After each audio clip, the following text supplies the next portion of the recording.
Imagine being able to stream every curling game from every sheet from any event, be it your Wednesday league game, bonspiel, or corporate event. Curling Stadium offers an all-inclusive streaming solution featuring high-quality cameras, ease of use, great reliability, and minimal installation. Offering your sponsors customizable ad space on your streamed curling games and being able to sell video packages to your corporate events for increased revenue. With Curling Stadium, you can stream to any device, be it your mobile phone, tablet, or computer. Push the feed to your desired platform, be it Facebook, YouTube, or any other social media. Curling Stadium is simply the way forward. Where it's commonplace in other sports to televise every game, we want to do the same. Curling is a global sport, and it's time it gets the coverage it needs. Make your curling club the next Curling Stadium.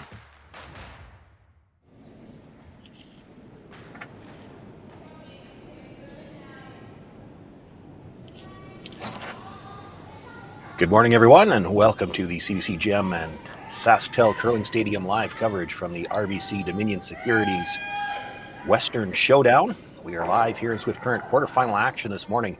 My name is Sean Joyce, joined with this broadcast by Jeff Chambers, and we have a matchup already underway. Silvana Tirinzoni facing off against Penny Barker.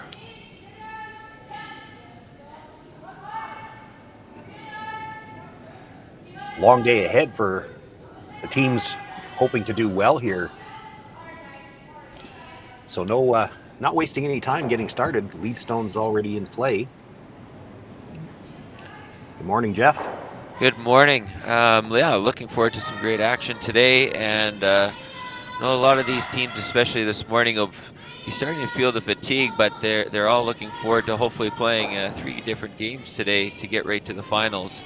But it's been a hard pack, a lot of games being played already, so we'll definitely see how the bodies hold up here and if they can put some great shots together all day today.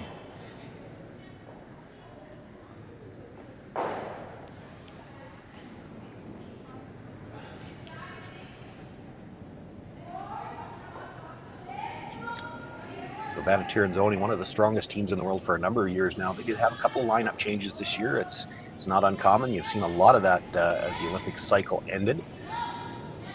Tirinzoni still calling the game, throwing third stones for this team. Alina Petz throws the fourth stones.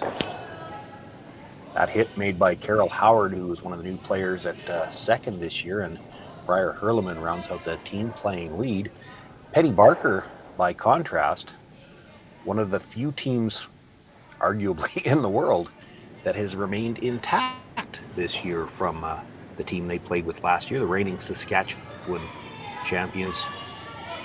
From the Scotties last year, Penny Barker is the skip, Christy Gamble the third, this is the second, Jenna Angie, and Danielle Sosinski throws the lead stones. Yes, there's definitely been a lot of change up out in the curling world, and the Tirinzoni team here have 2 new additions to it, but they've been blending pretty well, and they're just coming off a big hot win at the Grand Slam event last week. So this team has been really melding. They're ranked number 1 right now in the world rankings, and they look forward to seeing if they could get another victory right here in Swift Current, Saskatchewan. But I know Barker's ready to throw everything at her that she can to prevent that from happening.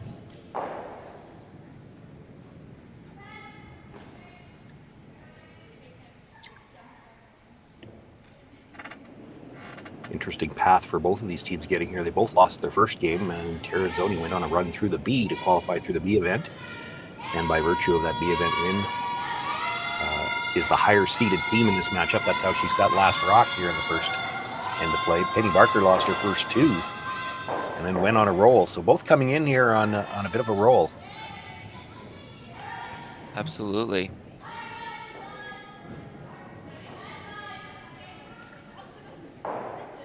Here we just see an exchange of rocks in the first end, so nothing too wild. A little bit of a hit and roll out. Might have spun back in there and caught the back corner. They're going to have a quick look at that.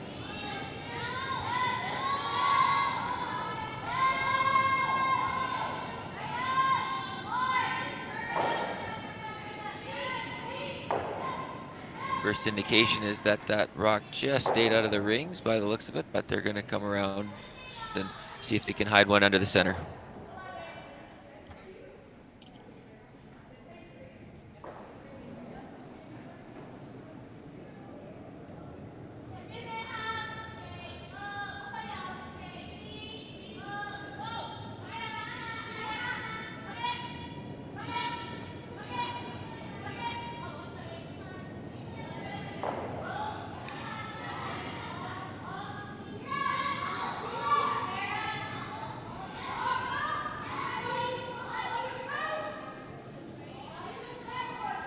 Both sweepers on this pretty hard. They're trying to make sure it's there. Now they get a little bit of relief, so line's looking pretty good. Gonna see if they can make this in there. It looks like it's gonna come a little short though. Still a useful rock, but just a little short of the rings.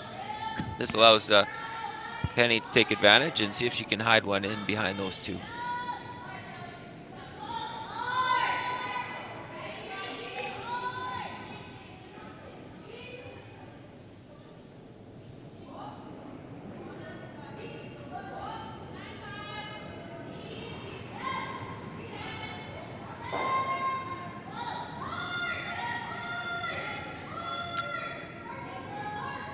A little bit of early sweep just to keep it clean, so not too worried about it so far. Now they're going to get on it as the rock's starting to move pretty good on them.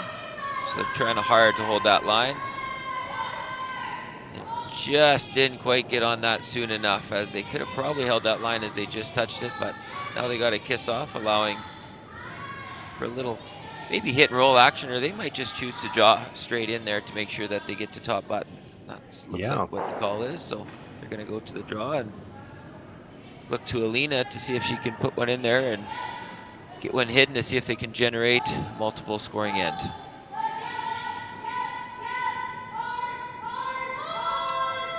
Oh, that was a mistake. It looks like Silvana still had one rock to throw here yet, so caught them even off guard. They're confusing me as well.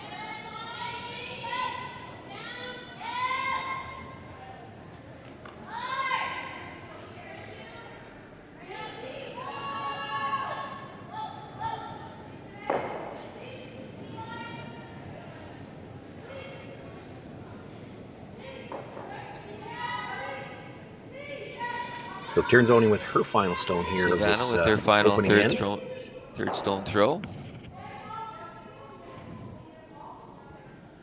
Girls are giving the sign that it's a little deep on this one.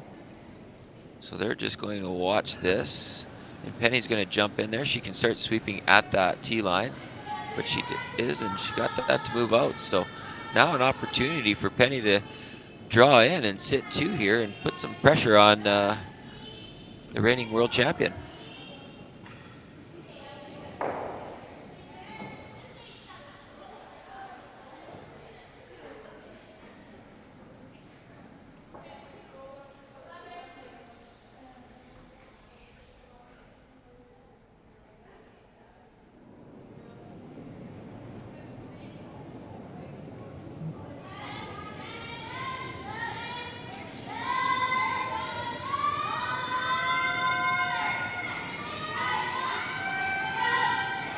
As you can hear by the background, there's quite a few games going on. Lots of action happening here at the Swift Current Curling Club.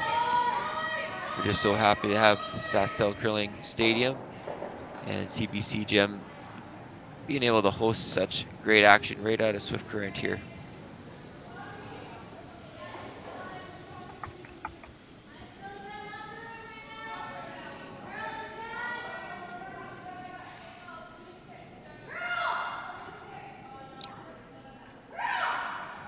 Penny Barker looking for the come around, and the sweepers are really not touching this one either.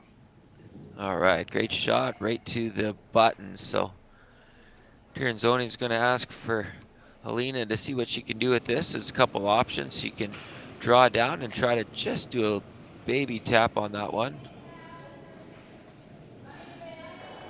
And that's what she's decided to do. So she had a good look at the line last time, so she'll be able to follow this one down.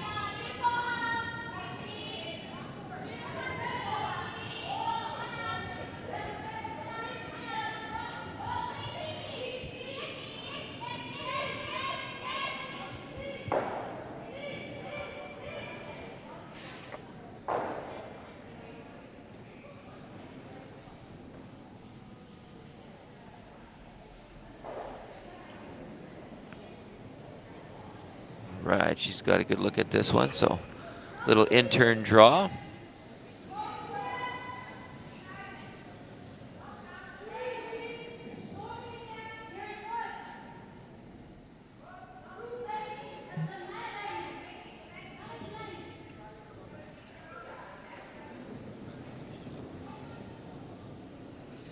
And a beautiful little move there to get the little tap back, and hard to see if she shot rock. We're gonna look at that.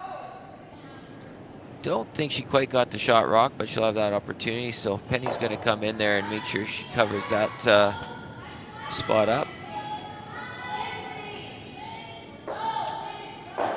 Some good action to the middle of the rink here to start our action, that's for sure.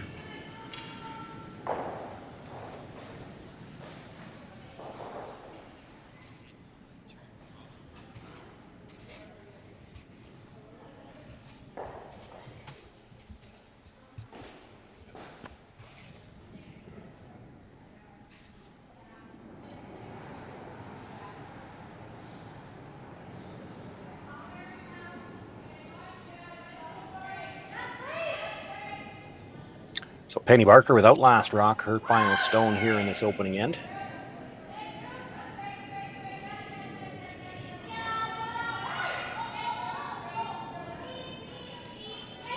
Right, we got a draw behind. It's coming down. This is going to tap this, and now we're definitely going to see that at shot rock for Tirinzoni. And I'm not sure she's going to be able to find a way in there to get her second point. So No doubt who's got shot rock now, though.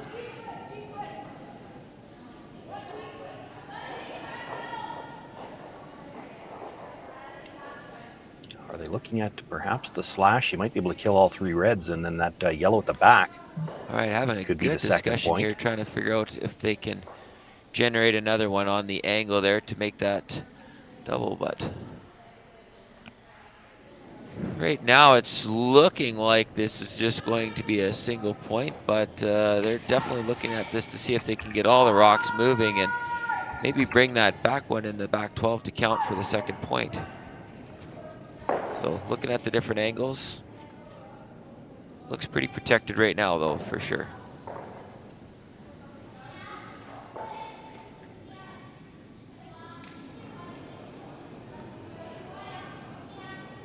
This is one of those sometimes that we look and try for that wishful thinking, but they're going to give this a go. They don't think they can hurt themselves by trying this, so they're going to try to hit that inside and see if they can get everything moving and perform some magic. So if this one works and if they score a multiple end here, we're definitely going to make sure we hit the record and have this as a big highlight reel, because this is going to be one of those shots that you just don't get to see very often.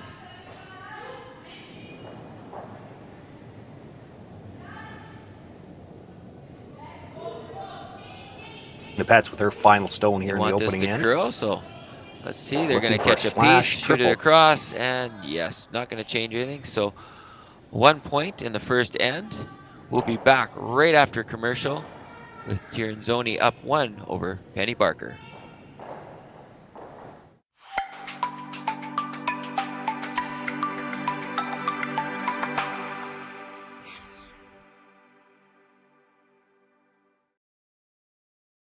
Hello everyone and welcome to the 2022 Western Showdown, the largest international women's curling event in Canada this season. We're so glad you've decided to join us to see some of the top female curlers in the world participate in this event. My name is Jim Grundy. I'm the branch director of RBC Dominion Securities here in Swift Current. Our branch is not only a huge fan and supporter of curling in our community, we're so proud to be supporting the Western Showdown for its inaugural year. RBC is committed to working with our community partners to promote and celebrate vibrancy in sport in the communities in which we live. Thank you to everyone from the Western Showdown team for putting together this amazing event. On behalf of RBC, enjoy the tournament.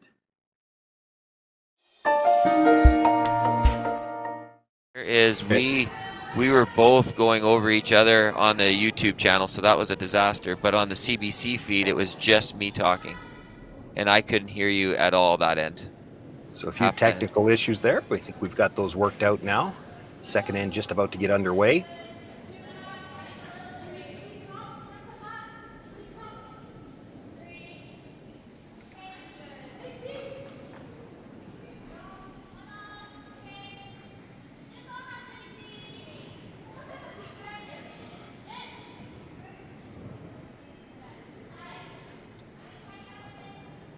Tirinzoni picking up the single point in the opening end of play, now throwing the center guard. Get us started here in the second. Penny Barker will look to come around that.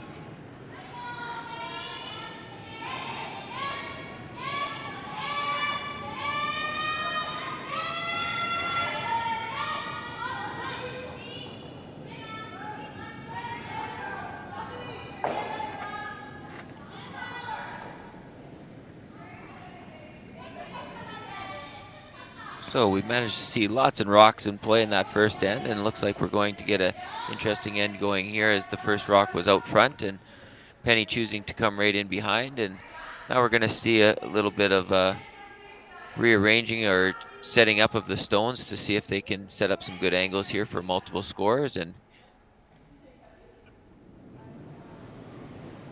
possible steal action. So they're going to do the in-turn draw to top of the 4 and see if they get that frozen on to the Barker stone.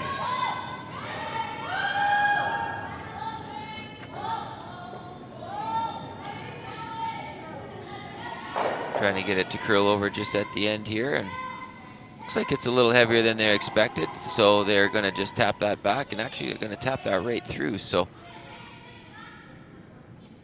going to work, keeping it fairly open. Tirinzoni sitting 1 now, but it is open.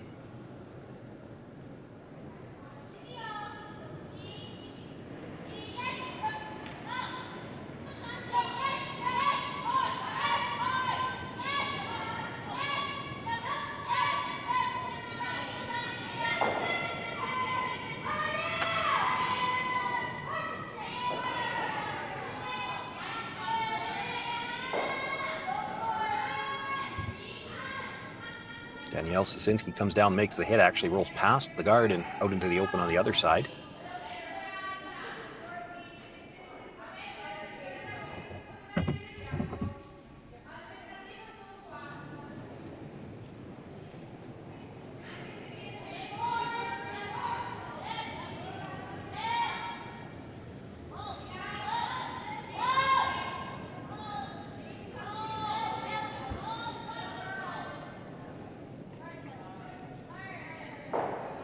Both teams here early in this second end, struggling to find the line for the hit and roll.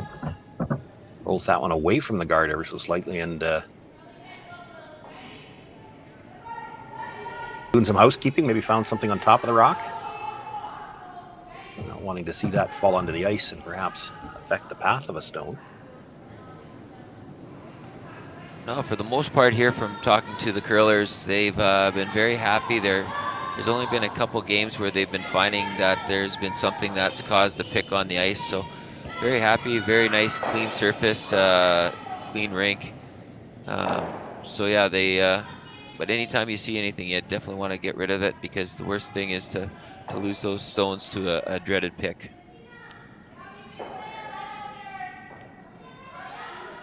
Another roll well past the guard. Now it's deep enough in the house that Tirinzoni's just going to look to hit and stay right there. If she tried to roll behind the guard, she'd probably be out of the house.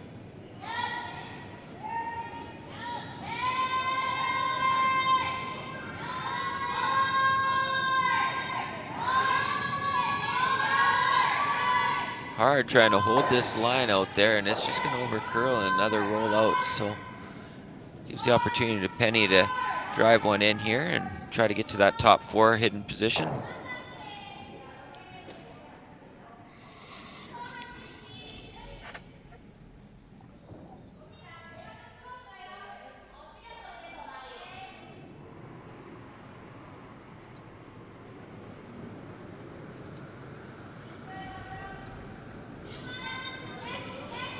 A little bit of an early sweep on this, so the feel they need to get there for weight, and sounds like they need it for line too, so they're going to work this as hard as they can and see if they can get this in for at least a biter, if not further. So they're going to finish this up the best they can, trying to get it to curl as well. Managed to get that about quarter hidden behind that, so lots of room to get behind there. So Silvana's going to rip down and make sure she makes no mistake here and makes good contact and probably just a little rollover. Important here to try to hold the shooter, though. Doesn't want to give the Barker team another chance to make that draw, put it in there a little bit better. No, absolutely. She's going to want to roll over to the open side there like she gestured, and that forces for a precise hit and roll if they're going to get hidden. So want to keep this as open as possible.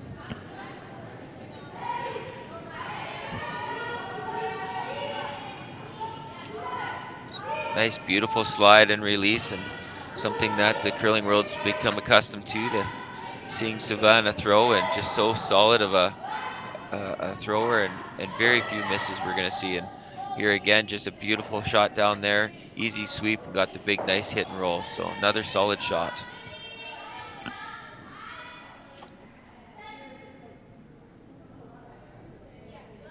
Getting that roll so far from the guard, it looks like Penny Barker content to stay at the edge of the sheet for now. It would be a long roll to get under cover, and if you only got halfway there, you might hand the opportunity right back to Tirinzoni. Yeah, Penny showing good patience here and knowing when she has to force the issue and not, and this is one of those situations to hit the standard no shot, but again, just having a little trouble figuring out where to put that broom, or could be a slight release issue. And so the girls are going to have to figure that out to make sure that they make those shots. And now this allows Alina to get her rock hidden behind the center. So no, it looks like Savannah's still up. Sorry, miscount on the rocks, but Savannah's going to see if she can get this buried behind the top four and put some pressure on Penny. We have seen both teams struggle a little bit here early in this game to find the line for the hits and rolls. One thing about these competitions, typically going into a competition like this, the rocks are conditioned before you go in, and by the time you reach Sunday, perhaps that they're straightening out just a little bit, and they maybe need to tighten up the broom. That's a very good point, Sean. We saw a little bit of that last night in the qualifier games, and they did paper the rocks on the Monday before the event, and the teams did get to practice, so they were using those rocks as well. So they've got a lot of wear on them, so it's definitely a chance that some of them are straightening out a little bit. So they'll have to be aware of that when they're icing for sure. Still plenty of curl. You can see that one buried nicely, but yeah, it can be an issue when you're trying to get that very precise hit and roll at half an inch difference of curl is huge.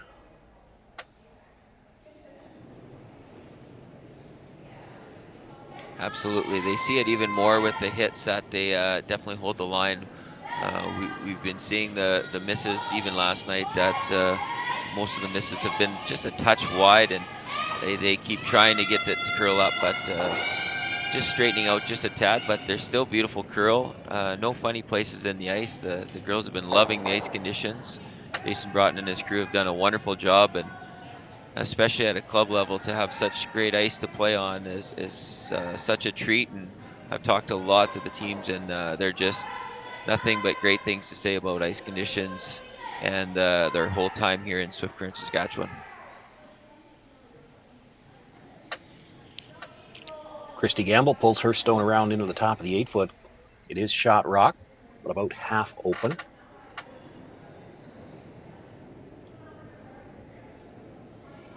Alina Petz making her way down to the hack's going to make a play on this stone, try to hold the shooter on the corner.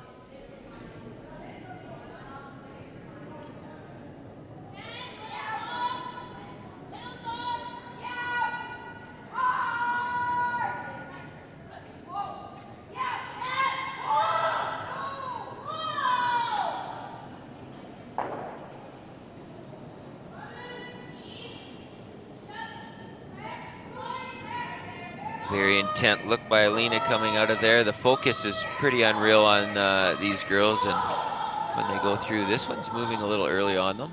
Yeah, they picked up the brush right out of her hand. It's Something all over the guard. Yes, I think something, by the way that looked and reacted early, might have grabbed early, because that really took off in a spot that doesn't really take off that fast. So yeah, it looks like they're cleaning up the ice behind there. So might have grabbed something there just after of course, I might have jinxed that a little bit, talking about the lack of the amount of picks that are out here. But looks like that possibly grab something. So that just definitely changed around the scenario here for the girls.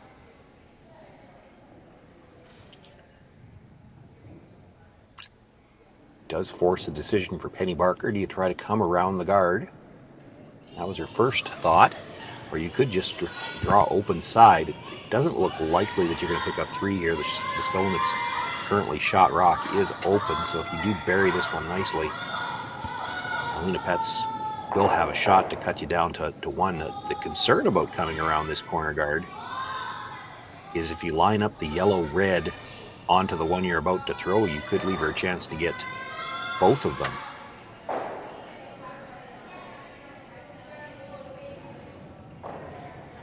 Yeah, in this situation, the concentration just where can we put this rock to avoid the possible double, because it's sitting really good to get your 2 points right back here. So we'll see if Penny can find that magic spot here with her draw.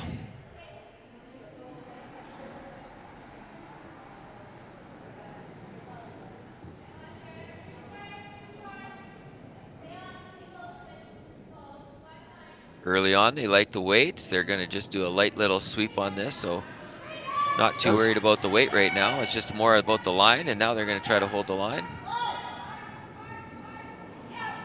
I think it might have been the fact they felt it was strong, so played for the little bit of a rub.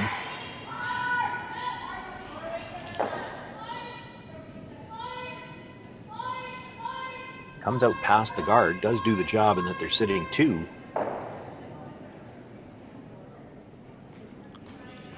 Well, this brings in an interesting situation here, Sean, because they try can the double. It's very thin. Yeah, they can see half of that stone, so they can see enough of it to make the double, but high risk, because if you ever came up and clipped yours, all of a sudden that's a 3-ender. So they'll probably take the high percentage shot here and just make sure they take out that short run and take out the red rocks there, and give Penny probably a draw for their second point. But had Penny not moved that stone over, this little run might have been able to make a run double. And I think, and again, we don't have mics on the player, so it's hard to know for sure, but the way she's gesturing, I think Alina Pet's wondering if they can't still make the run double.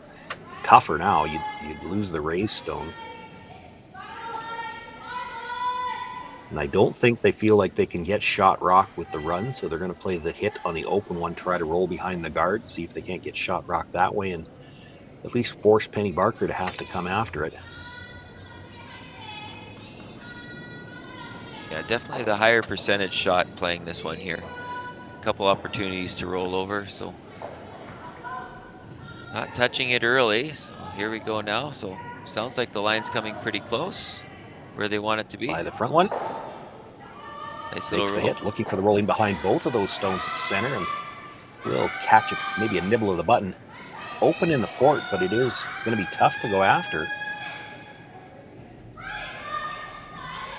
This is a situation right back, Sean, that it's sitting there. It looks wide open, but it's not, because it's going to be curling either way in there. And it brings the risk of ticking their top red one, which is just edge on edge with that one. And that would be, well, it would give up a steal of 2 if that happens. So yeah, Penny's going to have a really good look at this to make sure where comfort level is. I don't think there's any way to go after it without throwing some weight. There's no way to throw a gentle one in there.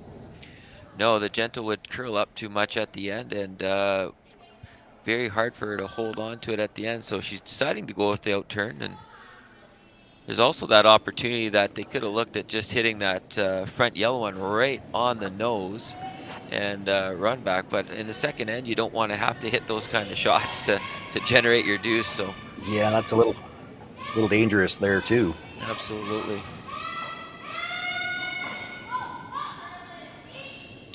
Now the stagger on those guards does make the outturn look a little bit more natural. The issue will be that she's coming across that stone and has to try not to curl too much at the end, or she could roll out. First things first, see if we can negotiate the port. Rushers staying close early now. They've been called on. Has to get by the long guard. Not going to get by the front one. So Alina Pets with a nice hit and roll on her final stone to the edge of the button. picks up the steal here in this second end. She'll take a 2-0 lead into the third.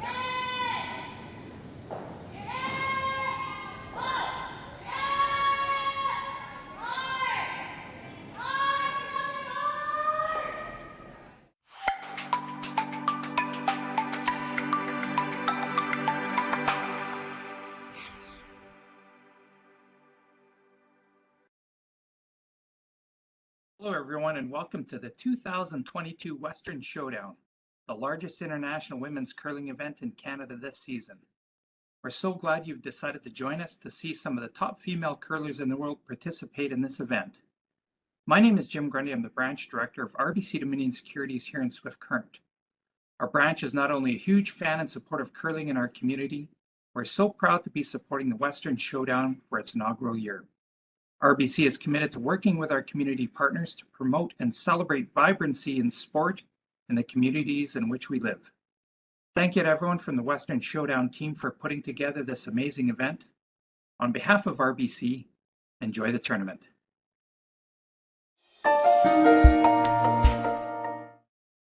It was only my voice. Welcome back. Sean Joyce, Jeff Chambers with you here from the RBC Dominion Security Western Showdown.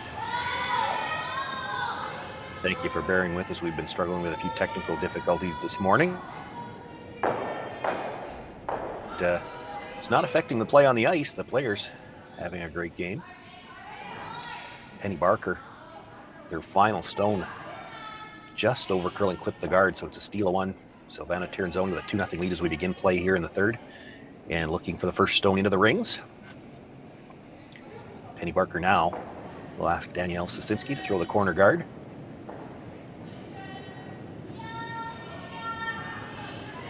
Yeah, they're going to see if they can get things set up. Last end, Penny had a few opportunities to generate after a miss by the other team with a pick, and just couldn't get the rock in the right spot. And then Alina with a beautiful hit and roll to hide one in there on them. So Penny will recharge here and see if she can get the corner established, which she did, and see if she can generate an opportunity to see if she can bounce back with a nice deuce here.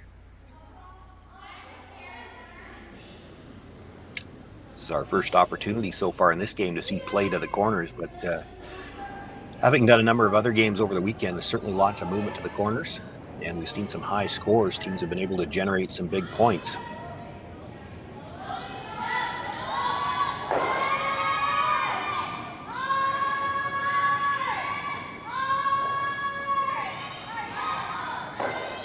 Tirinzoni, I believe, was looking for the tap back there, had the weight, didn't get the line to tap the stone back, but does sit two.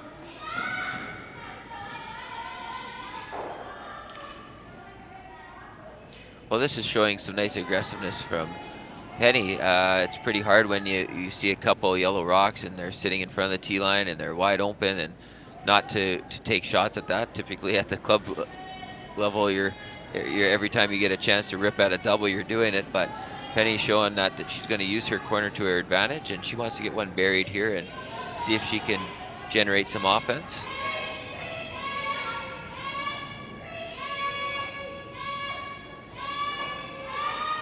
This is looks like another plan B where they're playing to get the rub to try to get in behind. And just slides by, and by doing that, stays in the open.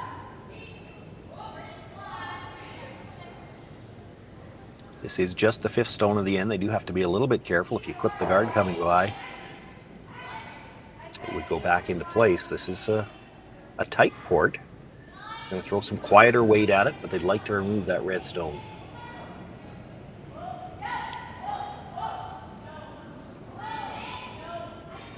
Second is Carol Howard.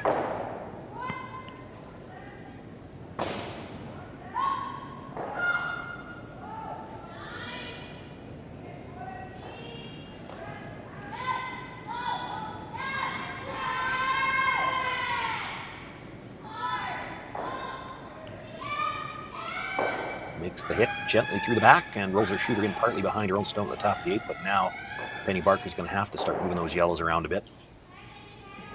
Yes, she's going to have to reposition those. Those are sitting very good for Tirinzoni. So Penny's going to see if she can move around and get her red rocks in front and get those yellow rocks out of there.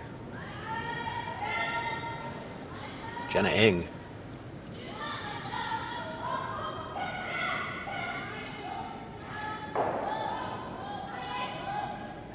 Another plan B there. They're just having trouble finding that broom. So might have to tighten up here. Could be fatigue. It's been a lot of games in a short period of time, and especially this early in the season. So to see if they can get their footing there, to see if they can get on that broom, because it's just a few misses with hit and rolls, and they're going to want to definitely get their rocks into the right spot here to put some pressure back on the Tirinzoni rink.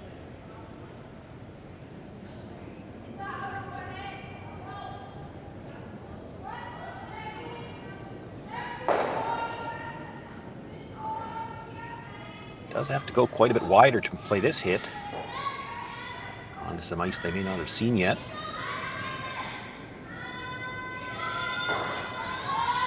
Will make the hit and does hang the shooter on the edge of the 12-foot.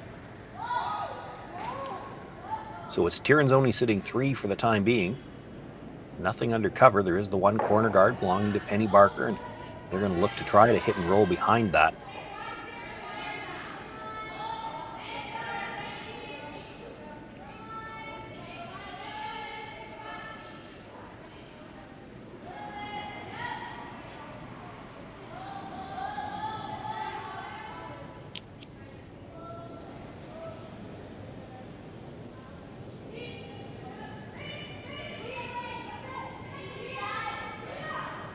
See if they can finally get that hit and roll they're looking for, but they're not going to. They're going to come up to the nose and leave it wide open here for Silvana to see if she can just basically replace this.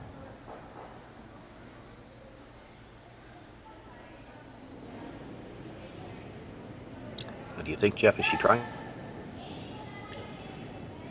a little bit broom side, or would she ever try to roll behind the guard here? No, sure. Her indication, if this goes to plan B, she's just going to simply roll right onto the center line.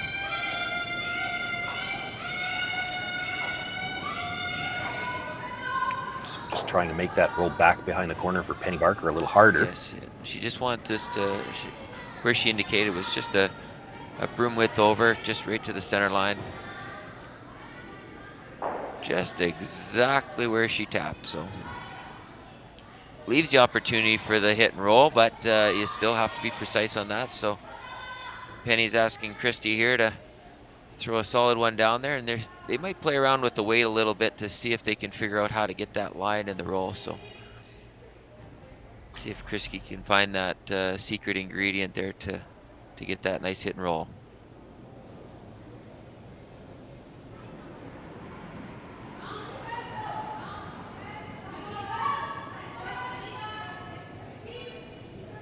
Jumped this early on there, Sean, so it's either it must be moving on them pretty good. Now they're backing off, and now they want it to curl, so changing shots a little bit. But look at this, they just missed the perfect roll. Got edge on edge though, but just a little miscommunication there in the house there on the line that they needed, and was so close, probably about a quarter of an inch from getting that the big roll in there to be completely hidden. So very close shot. So Tirinzoni and the Hacks now will look to hit and roll back to that center line.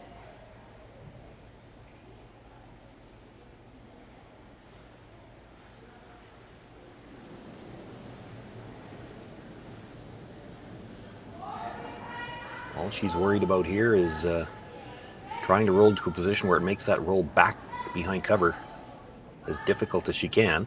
You know, if you roll too far, Penny Barker will just try to draw, so has to make sure she holds this in the 4-foot somewhere. Actually looked like they played for the nose hit all the way, and of course that's high enough in the rings now that Penny Barker made the hit and roll off that. She wouldn't be shot rock. Well, they've got to go to another plan here, so now they're going to try to group it over and maybe make the possible double over on the side, but more importantly just get their shooter over. And in a perfect world, I think Penny would just love to see this rock just cornered onto that yellow stone.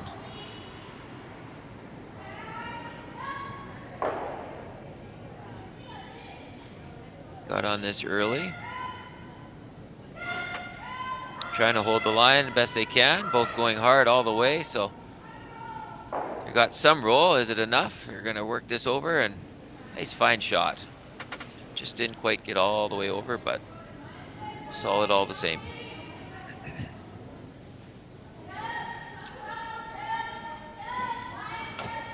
His shot rocks, so Alina Petz, making her way down, is going to have to make a play on this stone.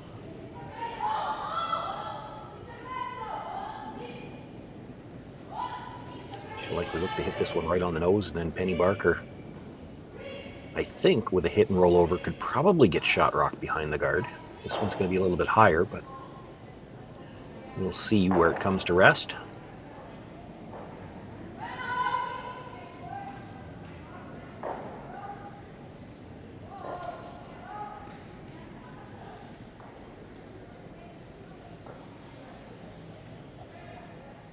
A nice solid rock right down there. Got the nose.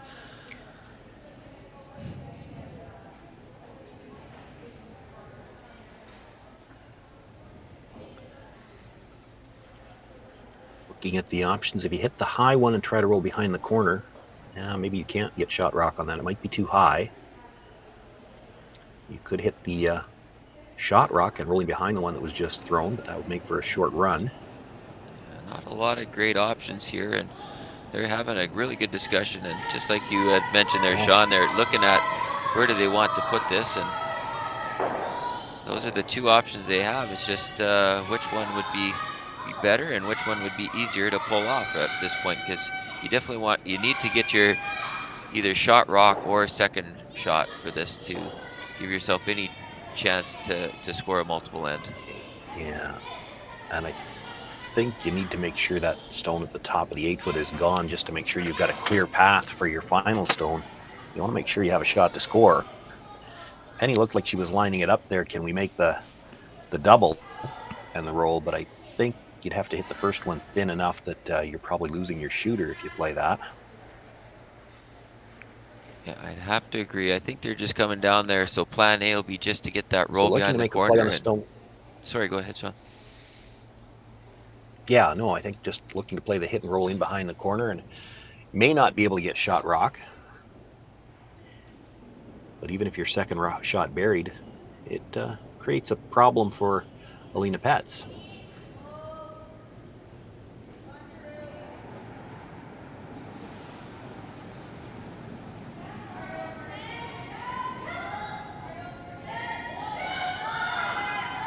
Picking up the brush early on this one. Definitely would like to roll here.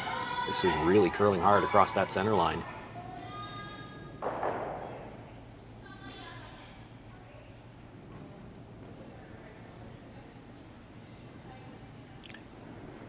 Makes the hit and actually rolls in front of the Yellowstone, and that still makes that rock difficult to remove, so Alina Pet's going to have to play the draw.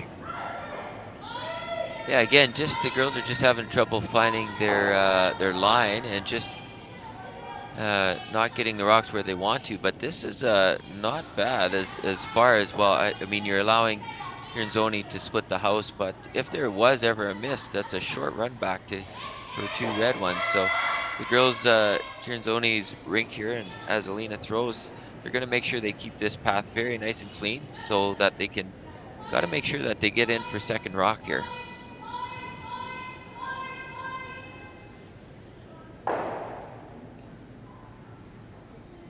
And have to make sure they get this deep enough. If you leave this high in the house, you might leave a double off of it for two as well. Absolutely. It wants to be T-line here. Looks like a straightforward shot, but you have to be very precise with this. So communication is going to be great between the girls, and they have an exact place they want this to end up.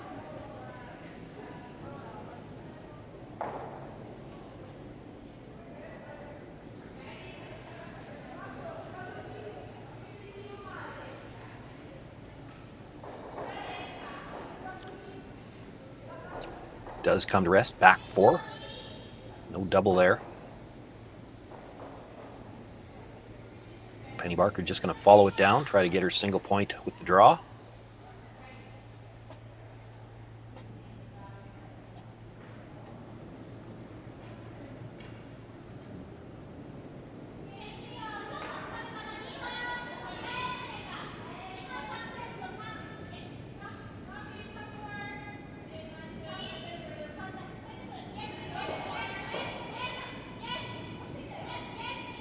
Parker's final stone here in the third end, trailing 2-0. Facing 2. Needing full 4-foot with her final stone to pick up the single point.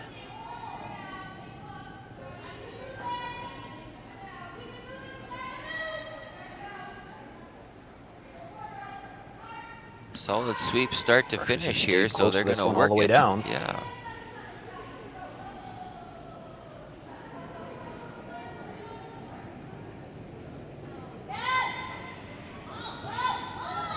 Had to wait a little bit for the line, and I'm not sure they got that far enough. It's close. I do think it is one red. Yeah, my first gut is looks like a red one, but they're going to call on a measurement by the looks of it.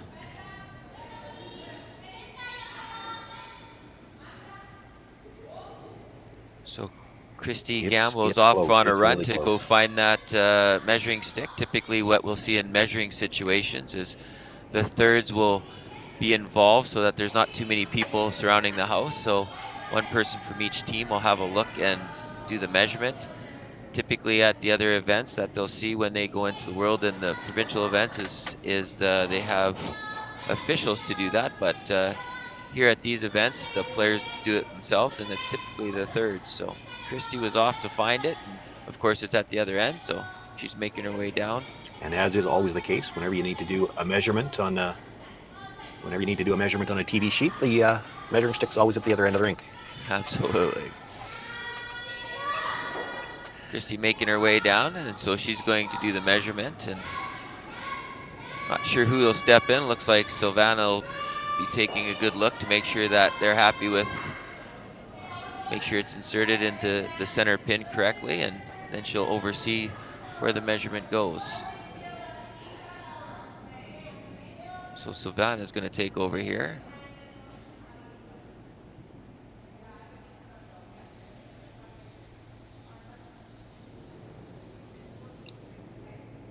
In this situation, you just want it to be touching the stone because you don't want to put any kind of pressure on it and accidentally move that stone. And this is a little different. Normally we see it in a clockwise position, but they're going to go with counterclockwise. Yeah. So changing things up.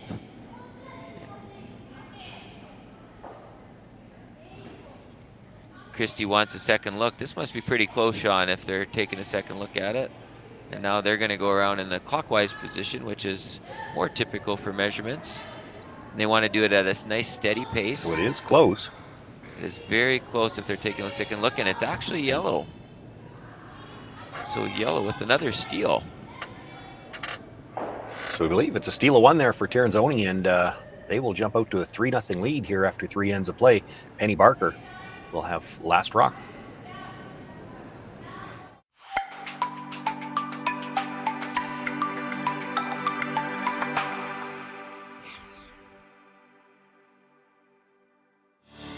Saskatchewan, you know Sasktel, because we're everywhere. Because being everywhere keeps us connected to you. With Sasktel sponsorships, we get to be part of your community. We're here with you, and we're here for you. It's easy to get started. All you need to do is apply. Sasktel cares. Always has, always will. To apply for sponsorship, visit sastel.com/sponsorships. Voice from before somehow.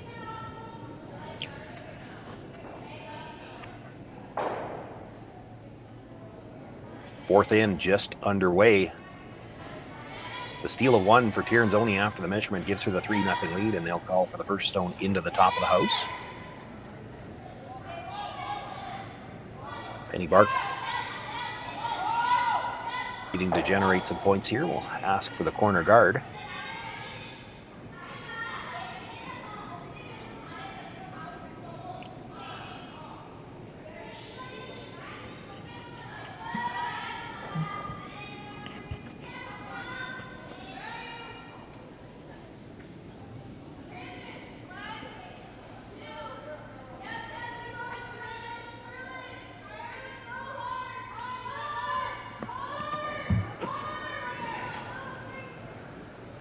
Corner guard made. Tirinzoni asking for another stone to the top of the house now. And we'll have a a decision to be made by Penny Barker. She's probably already made that decision, but we've seen teams play this a number of different ways, whether they'll throw the second corner guard. She might come around.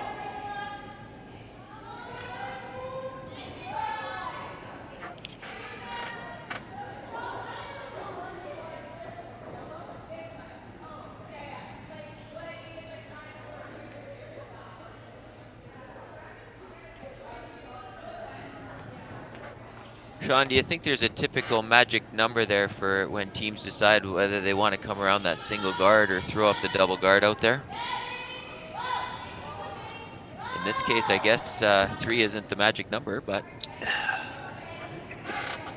oh, they are choosing to go for it actually now. It might be the fact that those 2 stones are in the 4-foot. You know, you got to deal with them at some time. This is a chance to do it here early in the end.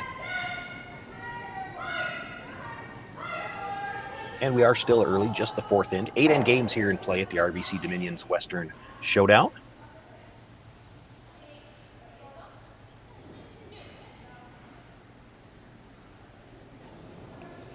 Makes the hit, jams. The first stone does move it to the other side of the 4-foot.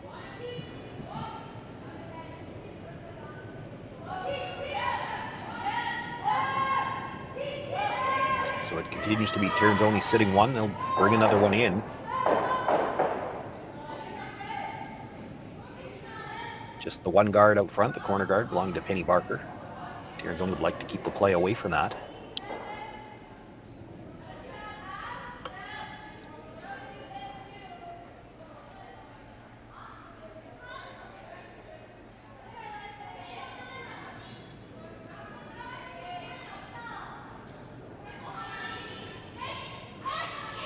Penny's finally, she's going to look at the first indication was going for a hit and roll off that one. So they haven't been able to hide their rocks yet. They've been constantly chasing. So hopefully they can generate some offense by getting a nice little hit and roll behind that corner guard that's sitting in such a nice spot there.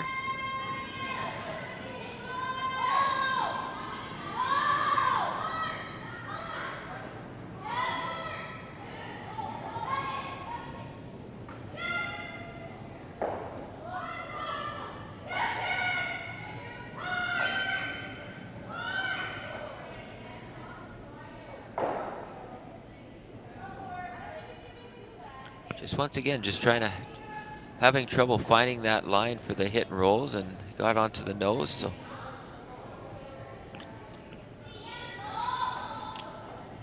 just the nose hit again, and it gives Tirinzoni a chance to make a play on that stone. They're not looking for the roll behind the guard. They again want to keep the play away from that center guard, or pardon me, corner guard, as long as they can. Do want to keep the shooter in play, though. This is curling on them a little bit. It does stay right there.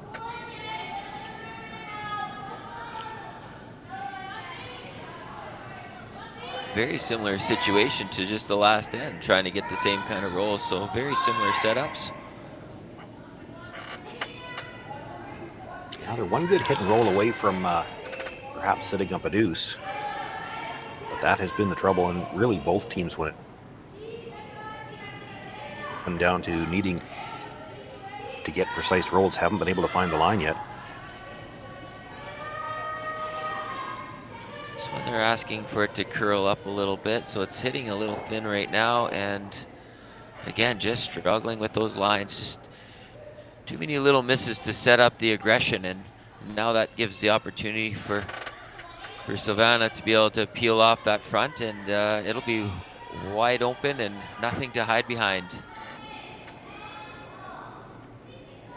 Nothing to hide behind, and on top of that, by not even removing one of those yellow stones on the last one, you could be looking at a force.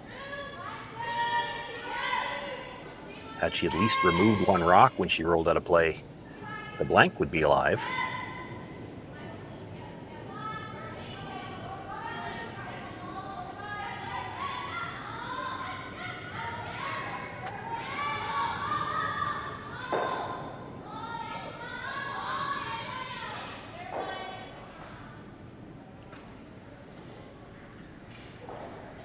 Makes the peel and does roll across the top of the house without touching any of her own stones. So Tirinzoni continuing to sit two. Penny Barker, nothing to hide behind. Thinking about the freeze.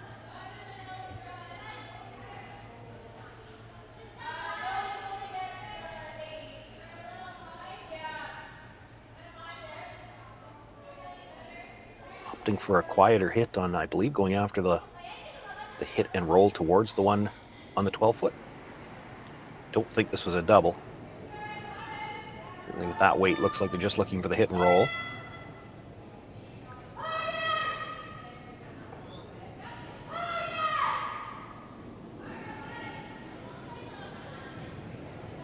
Rushers have been on this most of the way down, and again, they're going to have another over curl. Gets right up to the nose. At one time there, Penny was looking at a possible freeze to try to generate something and decided to go with a little bit of the safer shot and keep it somewhat open still. There's a chance at that possible blank. I know there is 2 rocks in play already, but they're only 1 double away from clearing that up. So the team decided with a few rocks to play that they would play it a little safer and see if they could generate that double along the way. Tirinzoni now trying to roll to the other side of the center line, not to leave a double. And they're on this one early as well. This might come up to the nose. Well, it's a thin double, but if you want to play it, this might be your chance. Try to get out of the end. Or do you just hit and roll? Yeah, well, they have both opportunities here, so this might be one of those that they throw it down there and decide if they want to go plan A or plan B as the stone's released. I think if you're playing the hit and roll, you're probably playing it too quiet to make the double.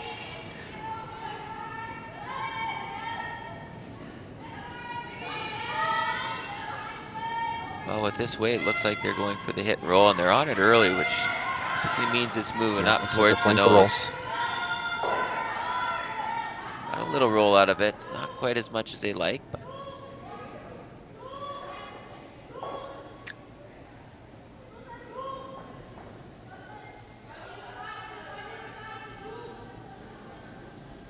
would have liked probably another rocks width, then it would be hard for Alina Petz to roll away from that situation, and you'd have a straight back double for your next one.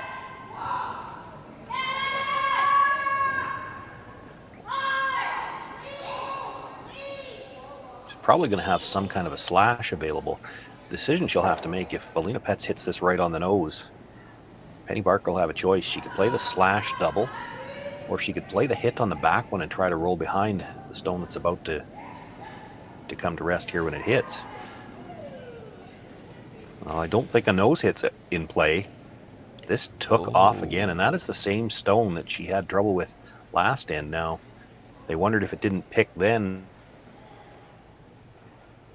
yeah, they're checking the ice conditions, but you know what? They're gonna that particular stone. You might want to look at that. Yeah, if there's some sort of rough edge under there that's just grabbing something. So I definitely know if I was Alina, I'd be checking that bottom of that stone really well to make sure there's nothing there, because yeah, we haven't seen too many picks out here on this ice, and nor do we normally, and so yeah, they're gonna definitely want to take a good look at that. And now she's looking over that, and she's gonna have a good look at it right now and see if there's anything out of the ordinary on there. Well, that was a pretty quick look there. I think I would have spent a little more time checking the surface of that rock.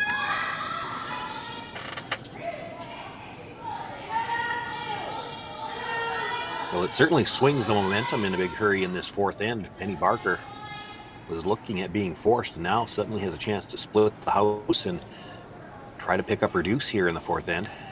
Get this game a little closer.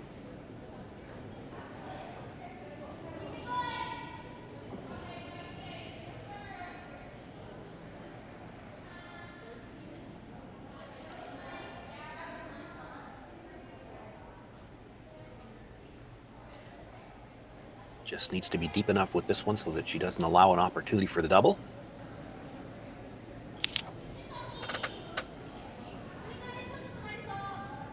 Does sit too flat to play a double. In the Pets, I think what they're looking at, if they hit this on the nose, would they be shot rock? And if they could get shot rock with a nose hit, Penny Barker wouldn't be able to hit it on the nose again. she'd have to play for a bit of a role.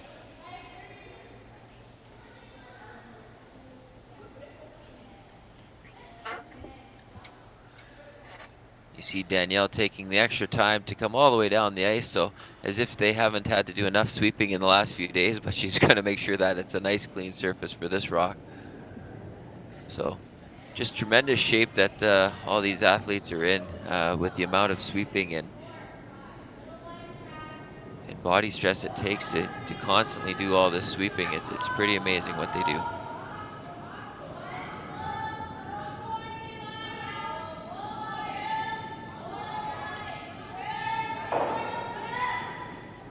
Nothing out of the brushers on this one.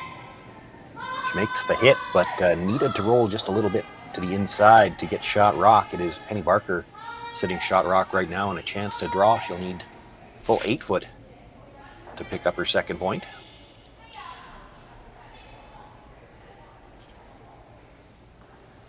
Oh, one little miscue here from the Tirinzoni team. Penny Barker with a chance to capitalize and pick up the first deuce of this game. Yes, things can change so quickly. Be patient, and you never know what happens. And she's taking advantage of this, and hopefully can throw a nice, solid throw here and pick up her deuce to start the battle back.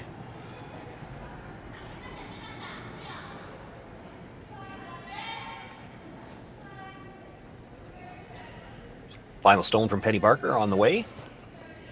Needs full 8 foot for her deuce.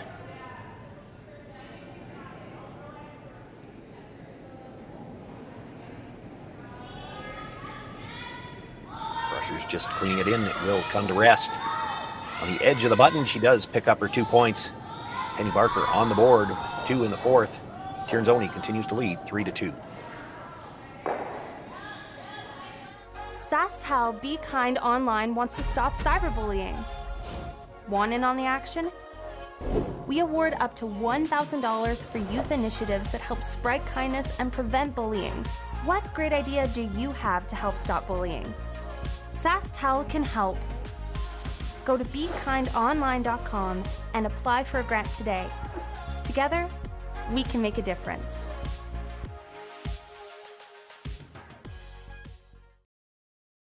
Had some questions about if our houses are painted or they logo. Our events are always painted houses, but in the future coming out, I'm pretty sure we're going to be going to all logo houses. They're a great revenue source for any curling club. You can get your advertisements on there, and usually after the first year, the houses are paid for. It's all free money for you. So hopefully check Jet Ice out for your future in-house logo.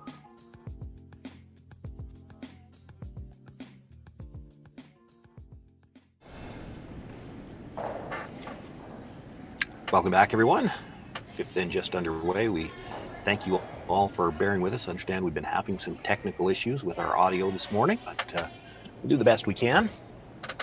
Penny Barker, doing the best she can, picked up a deuce in the fourth end to close within 3-2, looking for the center guard here, and they've got that. Tirinzoni with a 1 point lead in last rock as we begin play here in the fifth end, asking for the stone into the corner of the 12 foot.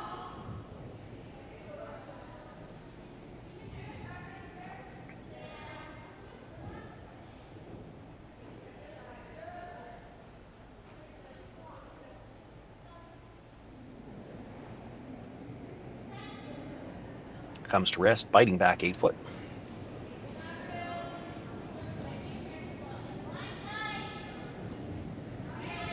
Penny looking for the hit and roll here from lead Danielle Sasinski.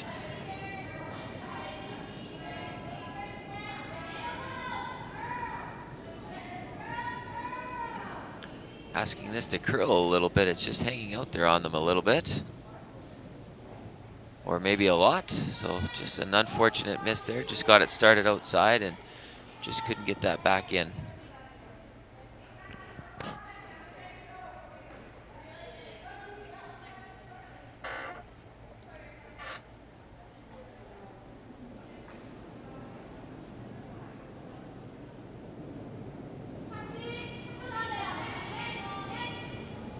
So a chance now for Tirinzoni to split the house.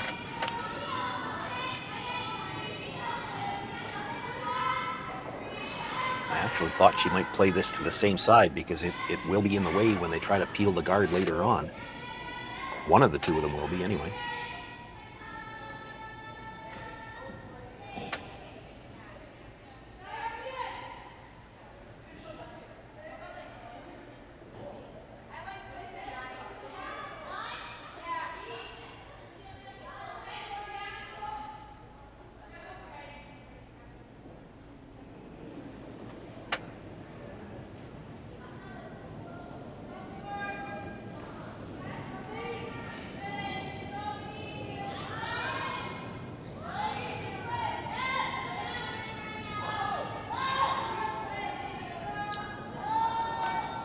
Tirinzoni sitting 2. Jenna Engie going to make a play on the stone that was just delivered.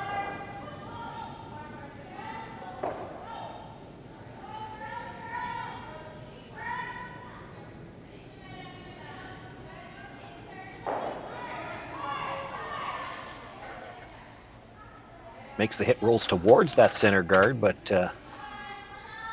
just fully open yet.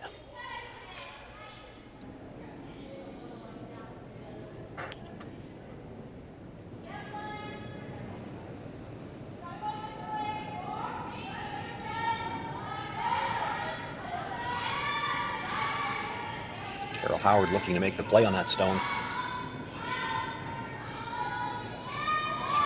Didn't see the indication, but I would think they want to roll away from the center guard. They do want to hold the shooter, however.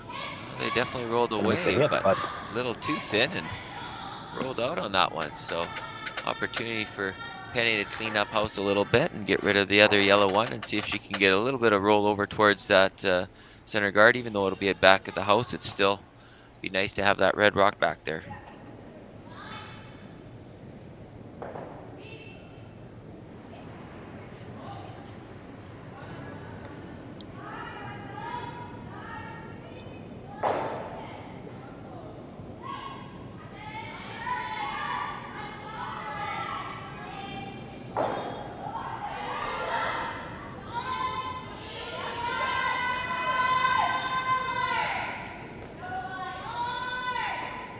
This time makes the hit and rolls in behind cover. It is behind the tee line. Tirinzoni wants nothing to do with playing the house on the center line. The fifth end going to peel the center guard.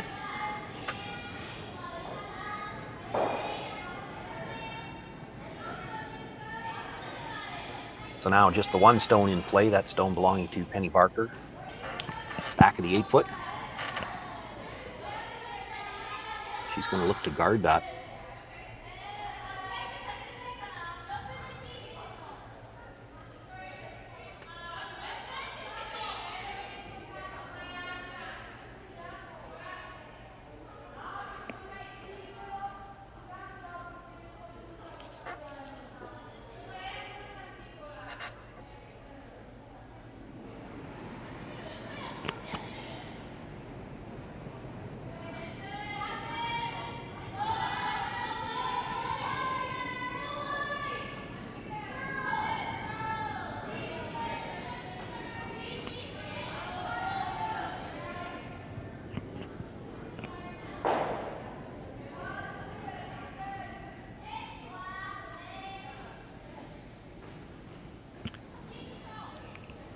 Fantastic shot there to cover that shot stone up with a nice tight guard. So Silvana wasting no time putting the broom down and zipping down to the other end. She's just going to have to peel off that front guard. She just does not like that spot for that rock to be there.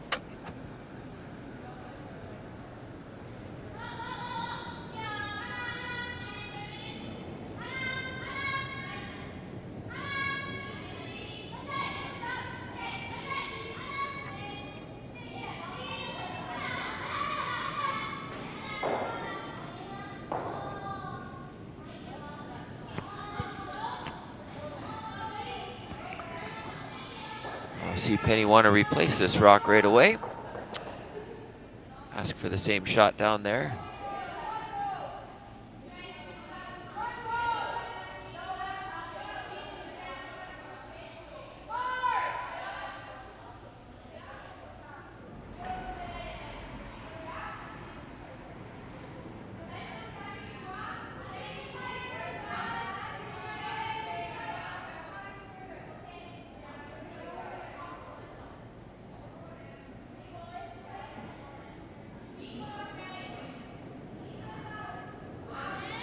While this rock comes to the rest, I can give a little bit update on the other games that are going on over on the other sheets in the qualifier matches this morning. We have Grandy up 2-1 over Peterson. They are in the 5th. We have Ackland up 2-0 over Yoshimura, and that's also in the 5th. And the other game also in the 5th, so everybody at the same time. We have Team Jim over Constantini 2-1. So a lot of close, tight games here for action as we enter into the second half of all the games from the qualifiers. So some great action left today.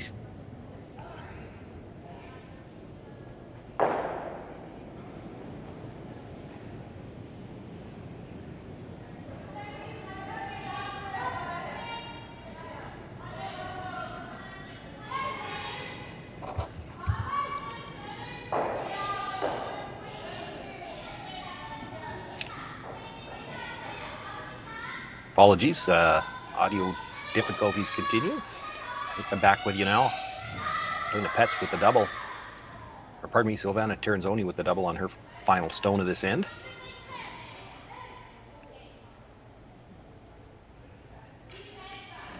Just the one stone in the house now belonging to Tirinzoni. Penny Barker will have to make a play on it.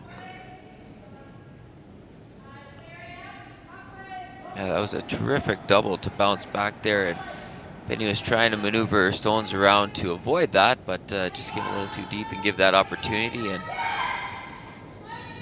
Savannah and her team wasted no time trying to get rid of both those rocks. So now we're going to go back and forth and try to basically replace rocks here, and we're going to probably see a great attempt at a blanked end by the end of this. As Tirinzoni would love to probably, in this situation, retain hammer going into the even 6th end. She will have to roll a little bit on this one just to make sure she's got a bite of the 12 foot. If you hit that right on the nose, Penny Barker will come around it.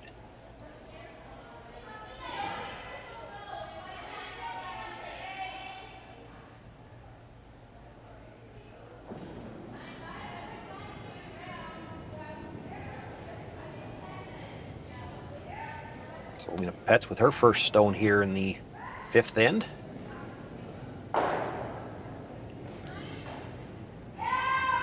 And to make the hit, would like to get the shooter into the rings.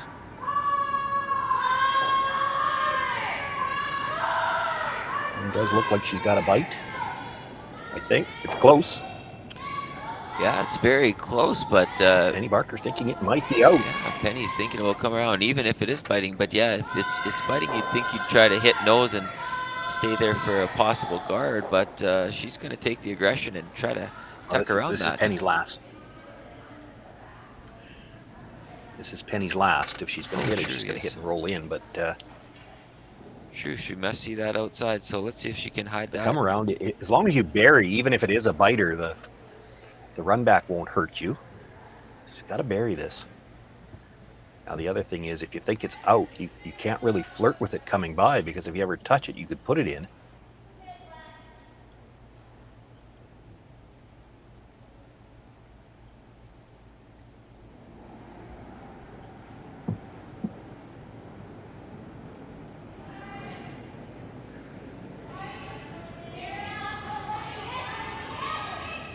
So Penny Barker with her final stone here in the 5th end, trailing by 1, looking to see if she can't at least get a force here. Try to bury this in the 4 foot area and perhaps get a steal. Coming around a stone that's just outside the edge of the 12 foot. Plenty of room by that front stone. They're okay if this goes deep. They'd like to get a force. Comes to rest back 8 foot. Now it really matters whether you think that stone at the top is in or not. You can make a play directly on the back one. If they thought they were in at the front, I think you'd see them take more ice, play it quiet, or try to stay. With that broom, I have to think they're playing for the blank here. Yeah, that's exactly what I was thinking too. They looked at it over top a little bit, but didn't take a lot of time. So I believe that both teams think the front one is out. So this will be just a hit and roll out blank attempt. We might see the biter stick come out regardless.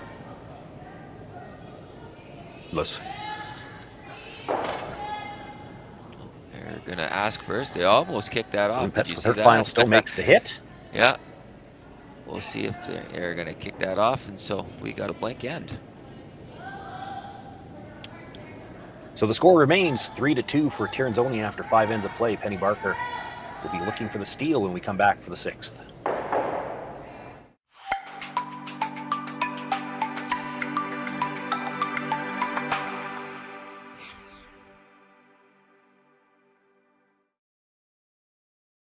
Hello, everyone, and welcome to the 2022 Western Showdown, the largest international women's curling event in Canada this season.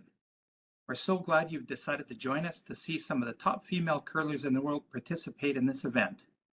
My name is Jim Grundy. I'm the branch director of RBC Dominion Securities here in Swift Current. Our branch is not only a huge fan and supporter of curling in our community, we're so proud to be supporting the Western Showdown for its inaugural year. RBC is committed to working with our community partners to promote and celebrate vibrancy in sport in the communities in which we live. Thank you to everyone from the Western Showdown team for putting together this amazing event. On behalf of RBC, enjoy the tournament.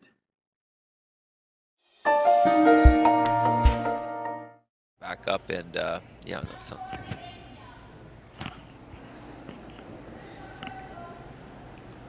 Right, back into action in the 6th end here. We had a blank end, so Tirinzoni remains with the hammer, coming to the even 6th end. Penny put a nice, called for a nice tight guard out front, and now they're going to take action behind.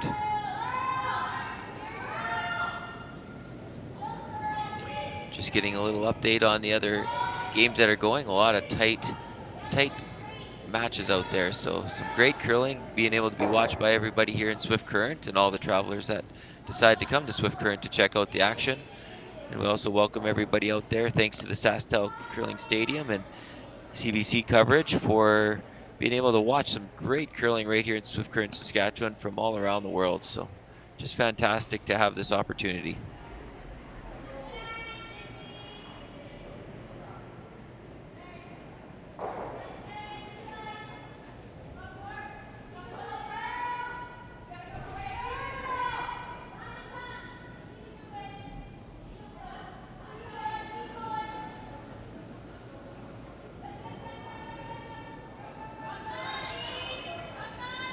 Right.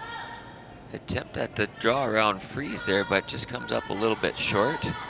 But still, Rock's in great place. Very usable being right out front.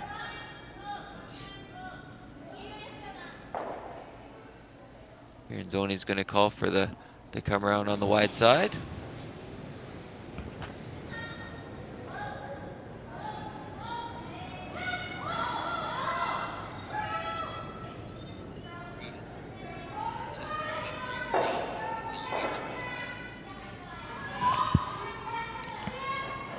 Sweepers are on this. They like the weight. Alina's calling out that it's pretty good, so they're going to brush this up. Catching the late curl. They want this to curl a little bit more. Nice solid shot, but definitely showing a big piece of that. So Penny will probably come down and try to bump that around and reposition them. Just depends on the type of weight she wants to throw on that. Looks like we're just going to throw hack and see if she can get to the nose and just bounce it back, and see if she can create some kind of wall there to make it difficult to get her red stone taken out.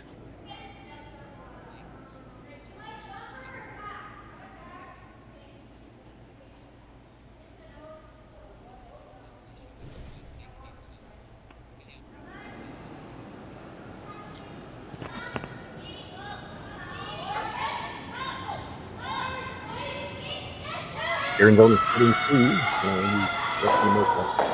Play on the stone at the top of the 8th foot. I don't know that they're looking for the roll under cover or the double here. I actually just called for hack there, Sean. I know you had some technical difficulties there and we just got you back, but they're just calling with the hack weight, trying to bump that yellow back and create kind of a wall. So just wanted to move things around to make it a little different, and mission accomplished. They definitely moved it around, maybe a touch more weight than they're expecting, but good shot. Get theirs in play in front of that tee line.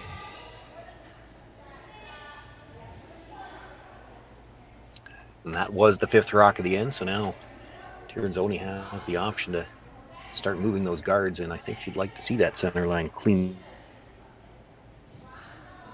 a little bit. Looks like the double peel attempt here, and if you hit this right, it could come back and clip that stone at the top of the 8 foot as well.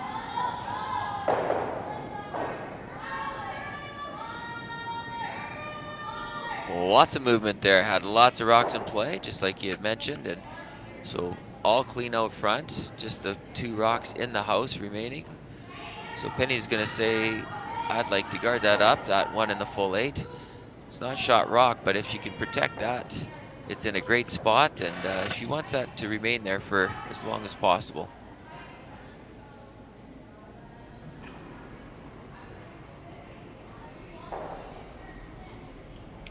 Shot stone is the yellow stone belonging to Tirinzoni at the back of the 8 foot.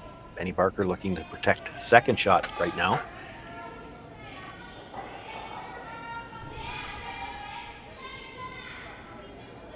Yes, this game of curling is a lot about patience. It's not always going after shot rock, but a lot of times if you can control that second or even third rock in the house, you always set up the ability to generate some offense, and you just hope that you get an opportunity to get at that shot rock as rocks come down. But sometimes you got to be patient and just wait for your opportunities. That's exactly what Penny's doing. So great job so far, and Tirinzoni did not want any part of that guard, so she called for to take that out, and now Penny will want to replace that. And we talk about this from time to time in the broadcasts. This can come down to an issue of timing. It's Penny Barker is protecting second shot, and she will continue to do that for a while. Tirinzoni will continue to peel the guards. There comes a point in time, though, where Penny Barker has to make a decision. Do we hit that back stone and try to play for the force? When you do that, you're going to leave a double and perhaps a chance for the blank. You don't want to do it too early. If you do it too late, Tirinzoni might just decide to come around and take 2 here. So a little bit of game of cat and mouse is always fun to watch.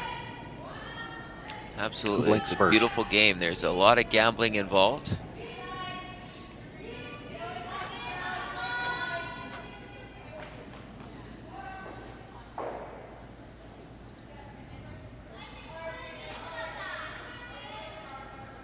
So Silvana's not taking any chances. She can see half of that stone, but she would have to come down with some pretty light finesse weight, and the jam possibility is too big. So she just decided that she's going to peel this, even though it's a pretty high guard.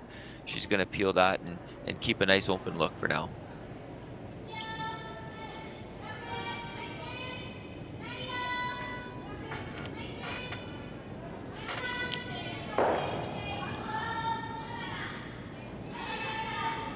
Does make the peel on the guard. This might be the shot where Penny Barker has to make a decision. If you throw one more guard, does Silvana Tirinzoni come around on the next one? That's what Penny's thinking. So they're going to hit the one at the back now.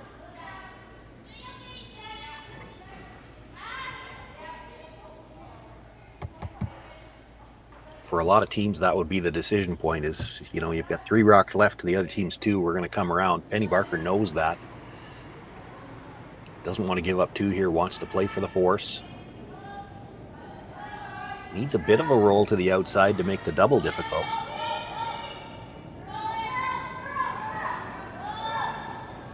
But has to hold the shooter. Oh, that's nicely done. That's a beautiful shot there. So sets up the chance for the double, but every time you have that kind of separation, that's definitely not an automatic for sure. She's going to have to really throw a good stone to be able to get this, and Alina's lining up that angle to have a good look at it. So they'll give this a good go, and Penny will sit back and hope that she has an opportunity to apply some more pressure. Well, yeah, it's the angle that makes this one so difficult. You've pretty much got to commit to losing your shooter here, and if you don't get the double, Penny Barker will split the house, and she'll have her force.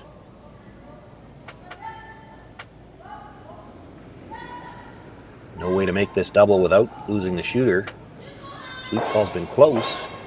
Makes contact and does spin it out the back. Shooter goes as well. There's that one Yellowstone just with a piece of the back line still in play. And that'll be all that Penny Barker has to use. She'll try to draw in front of it somewhere. Hard to tell from the overhead camera angle if you dead jammed on that stone, it might still be out of the rings.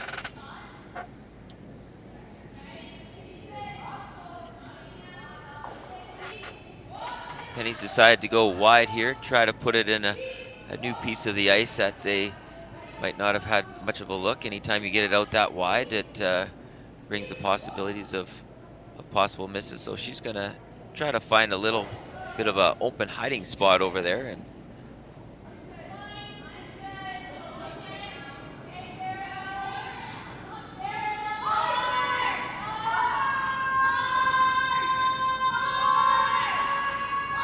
Rushers picked this up early. Backing away a little bit now.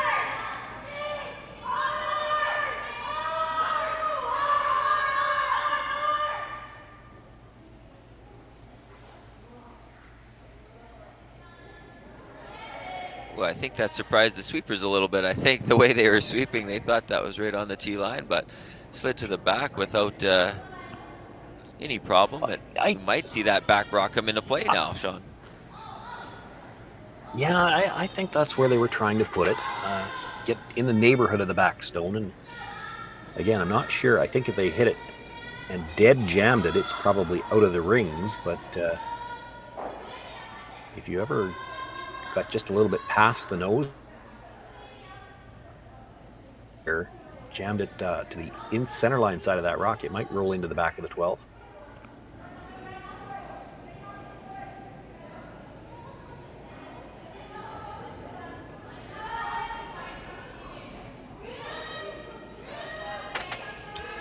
A little hesitation from Alita Petz in the hack, so it does appear that it at least puts something into her head. For Penny Barker, that's really all you can do in this situation is force them to think a little bit, maybe make them uncomfortable throwing this shot. You need just a little bit of a miscue here. And Alina Petz hasn't given them much so far. She's had a couple of rocks pick on her, though.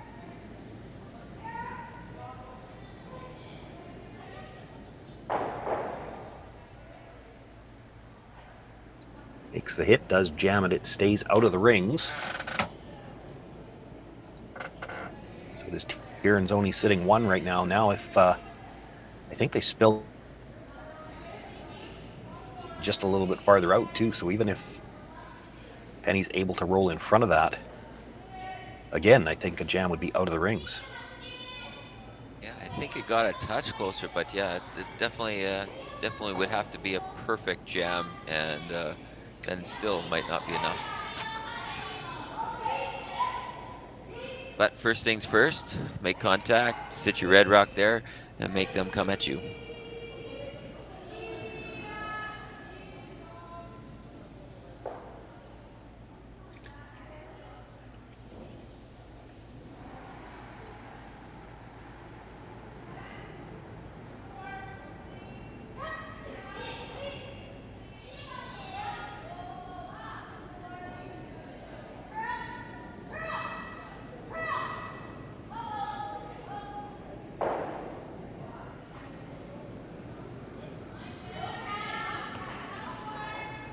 Good solid shot by Penny there, and Makes the hit.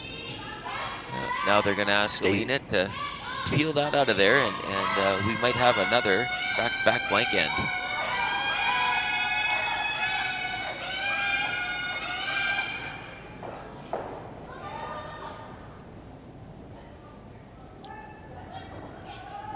Alina Petz with her final stone here in the sixth end, looking for the blank. She will make the hit, does roll the shooter out. We've got a blank here in the sixth. Tirinzoni continues to lead by a score of 3-2, and she'll have last rock again in the seventh.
Welcome back, everyone. Sean Joyce, Jeff Chambers with you through some trying audio difficulties here from the RBC Dominion Securities. Western Showdown. Quarterfinal action here this Sunday morning. Silvana Tirinzoni with a 3-2 lead as we begin play here in the 7th end. She does have last rock. Penny Barker with the center guard up, now looking to come around.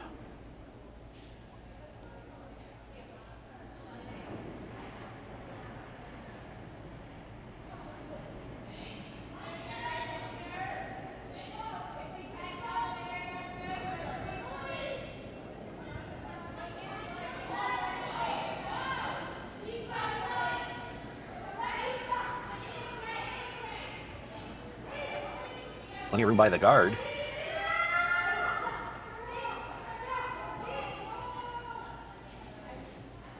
Pressure's had to wait on the line there just a little bit and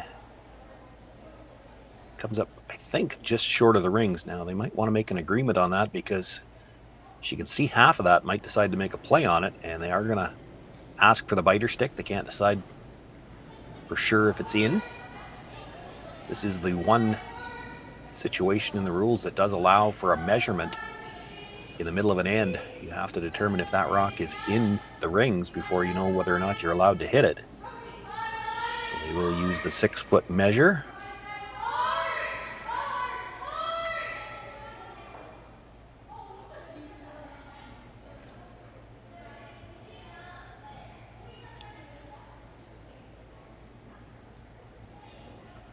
It looks to me like it's looks like it outside was of the out. rings. Yes, so they're not going to be able to remove that from play.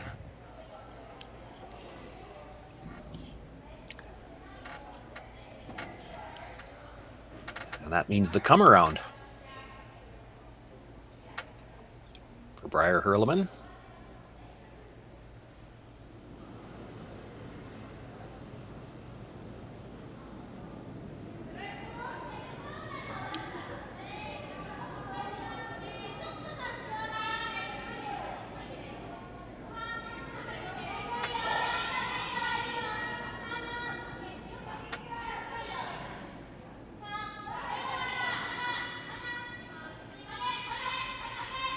Tight by the high guard, tight by the tight guard, and comes to rest nicely, top of the 8-foot, dead buried. That's a good draw. Nice way to start this end for the Tirinzoni team. For Penny Barker, though, happy to have some rocks in place to either get a force or a steal here in the 7th end. Can't not afford a blank end.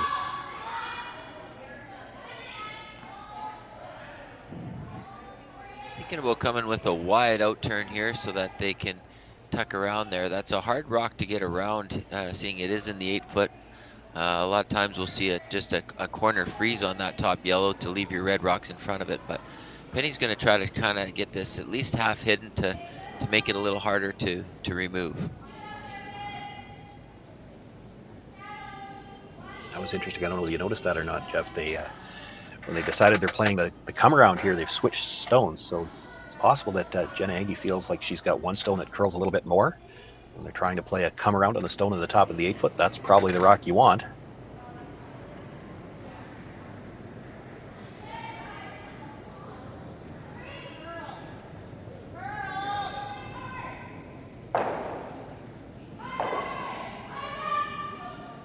Hard on this one, so let's see if they can hold that line and get it tucked around.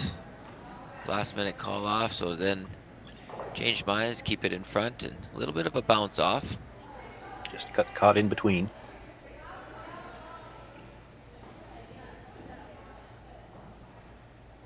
Stone in the rings is open, but the guard's a bigger concern for Tirinzoni's. Looking for the peel. Just looking to get the one guard right now. Nice light brush down, so good solid shot. Got the peel and removed all the rocks, so much more open look, and we'll figure out where Penny wants to situate these rocks, whether she wants to get another guard out front or looks like she wants to get the action to group up in the top of the house here.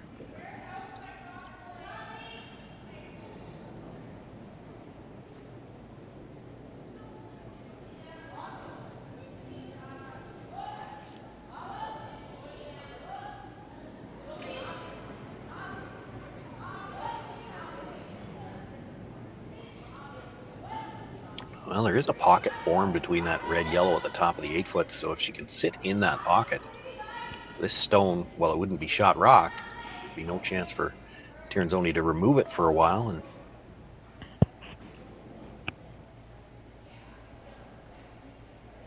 you could at least stay out of the blank situation that way, but this might be coming up a little bit short as well.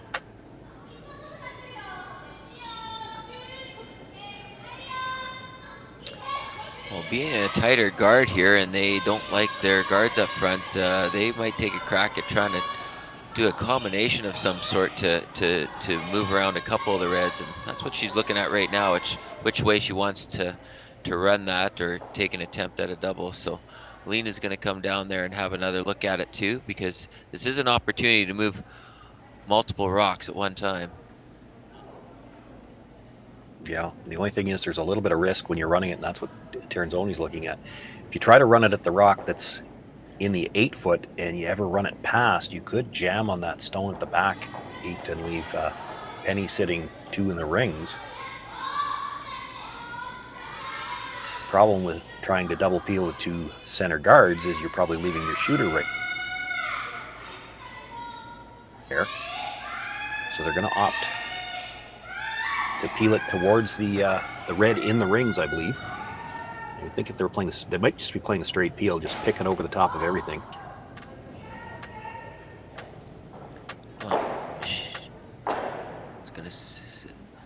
I think they were calling to pick it over the top of everything. Doesn't manage to get it past their own, but does roll it out of play. Yeah, the initial call was they're trying to hit it thin and put it across the top, and she just started that as you heard they called the sweep on right away. So she just pinched that a little bit when she let it go, and unfortunately for them, they got not a total jam, but took their own rock out of play. So Penny will figure out where she wants to put another one. It looks like she wants to half tuck this around that yellow.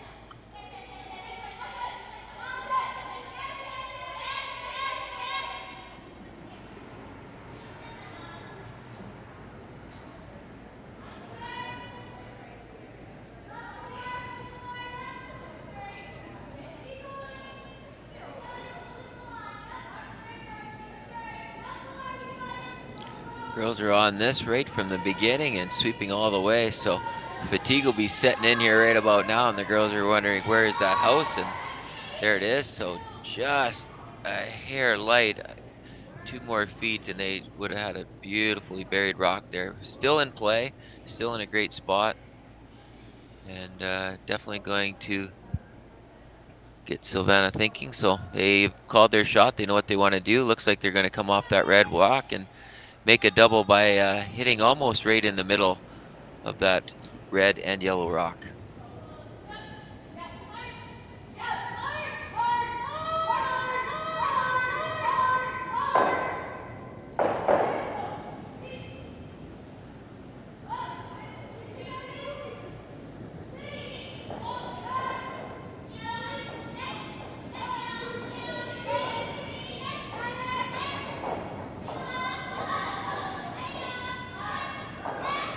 Light early sweep, they're looking for this to curl up. They've got one, and they managed to run into the other one and just knock it out into the opening, leaving 2 of theirs in the middle behind red cover. So Penny will figure out a way to access this. She could go for the double across the top. It's quite thin, but I think she's going to want to try to make sure that she keeps her red rocks in play. So she's going to come down and just bump that yellow rock back.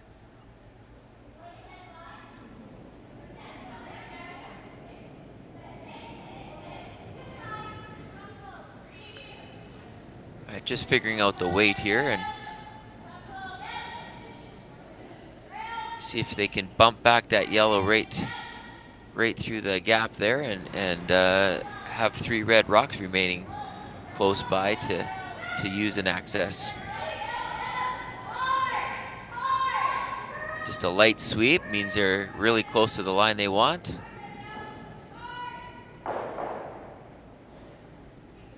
Nice solid shot. Unfortunately, they're going to lose that shooter. It just hit that a little bit thin and ended up grouping their 2 red rocks together. So they're going to look at the angles here if there's a double or if they're just going to simply hit and roll over. So this will be probably a fairly quick chat between Alina and Silvana to figure out what they want to do with this and figure out the weight, because they would like to be sitting their 2 yellow rocks after this.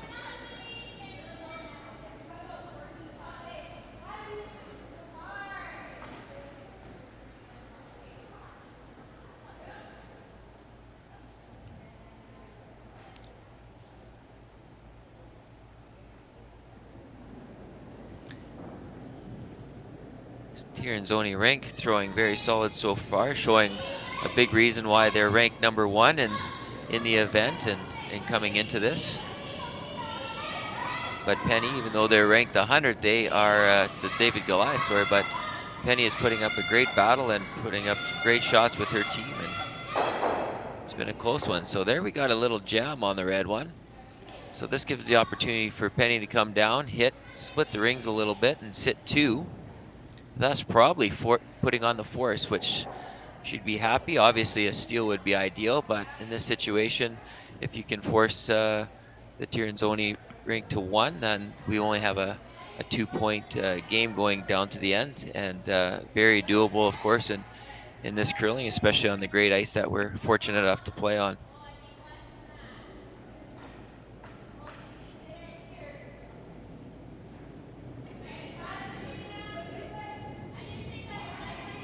Said it earlier in the commentary, but the ice conditions have been absolutely fantastic. Jason Broughton and his crew here in Swift Current can put together world-class ice. The Swift Current Curling Club is very fortunate to have 6 amazing sheets of curling ice. It's a very, very clean building, and the ice surface is fantastic. It leads for great shot making, and the players can all trust it. So big reason why we see so many great shots and great setups of ends.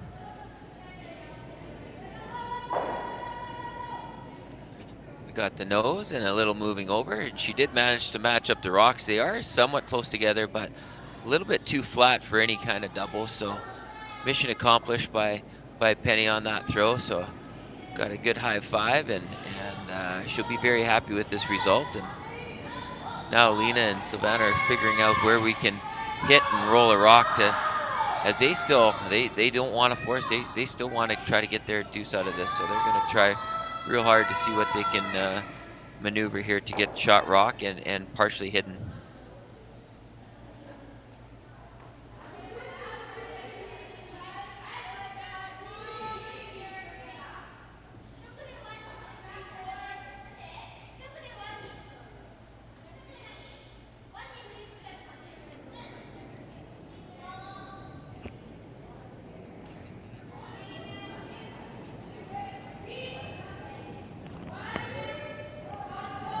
Lena with their throw here. The sweepers are touching it. They want this to curl, so must be a touch outside of where they ideally wanted it.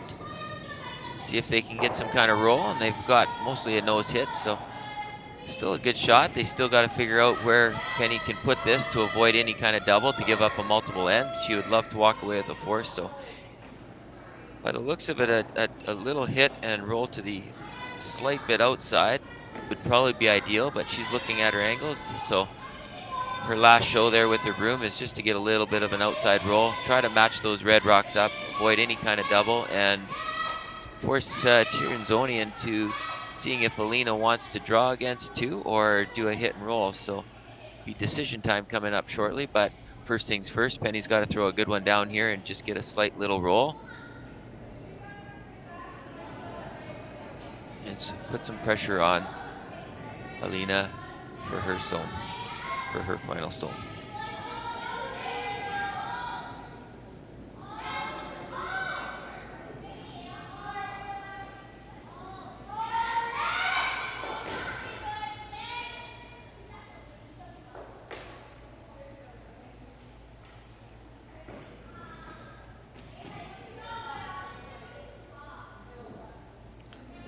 All right, Penny's making sure she cleans that surface really well.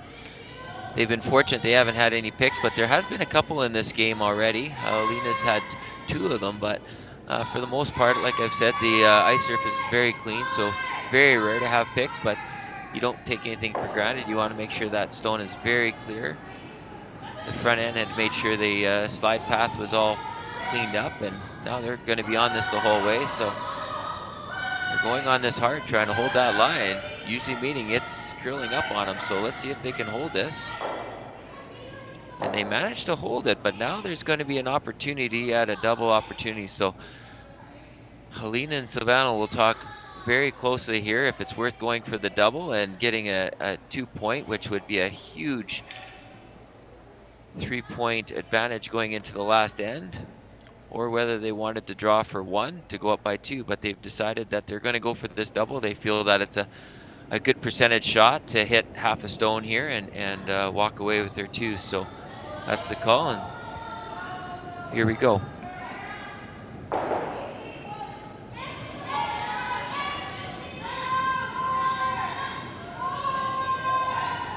Beautiful balanced slide and release that we've come to see Alina do in so many situations. And she threw this, got the double. She's gonna roll out though, so it ends up being a single, so good contact, but going up by 2. Penny Barker with the hammer going into the 8th end, down by 2. Should be a great battle. We'll see you after commercial break.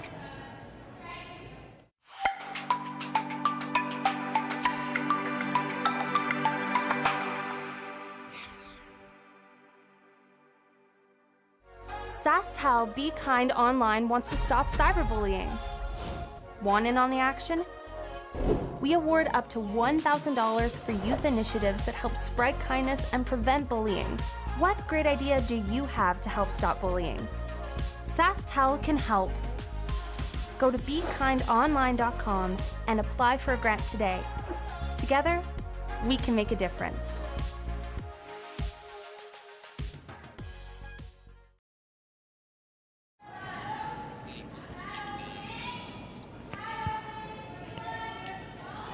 Okay, we're back in action in the 8th end of curling here at the RBC Dominion Securities Western Showdown, where Swift Current's lucky enough to be hosting a lot of world women's curling teams. World number 1 right now, Tirinzoni rink, is up by 2 going into the final end of play over Penny Barker of Saskatchewan. So a great matchup so far. Penny's going to try to get up the corner guard and do it, whatever she can to set up a possible 2 or ideally 3, but right now I'm pretty sure that if they can just figure out a way to generate their 2 points and take it in an extra, I think Penny would take that right now. So they're going to throw up a corner. Looks like it's about halfway, or better known as the zone number 2. For the people that use the zone numbers, number 1 is just over the hog line, number 2 is halfway, and number 3 is a tight guard. So typically we'll see those corner guards in the middle or the number 2 position. And so first shot there, and now we're gonna see Danielle Szynski, or sorry, Briar Humelman try to bring this in, keep it a little clean in the middle.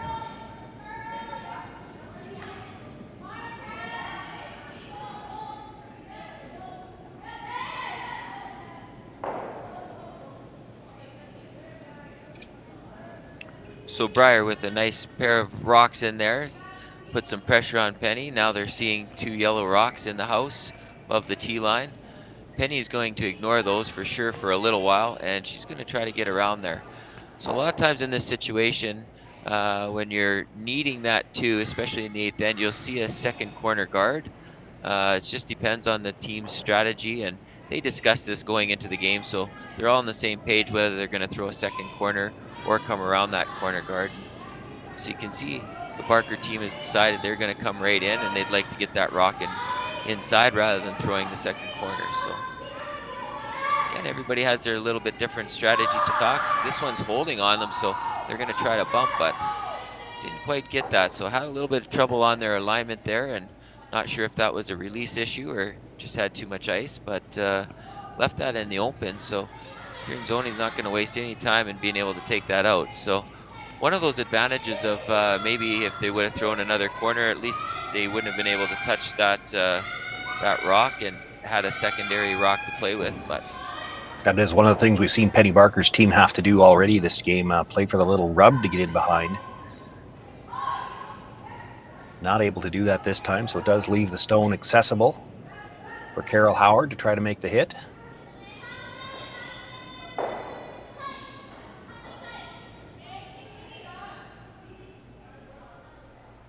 Tirinzoni trying to roll that stone out of play. They don't want anything in play right now if they can avoid it.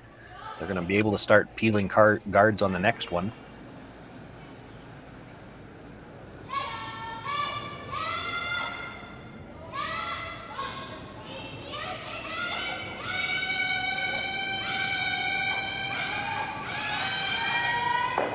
Jenna Angie will look to come around that corner guard before it gets peeled.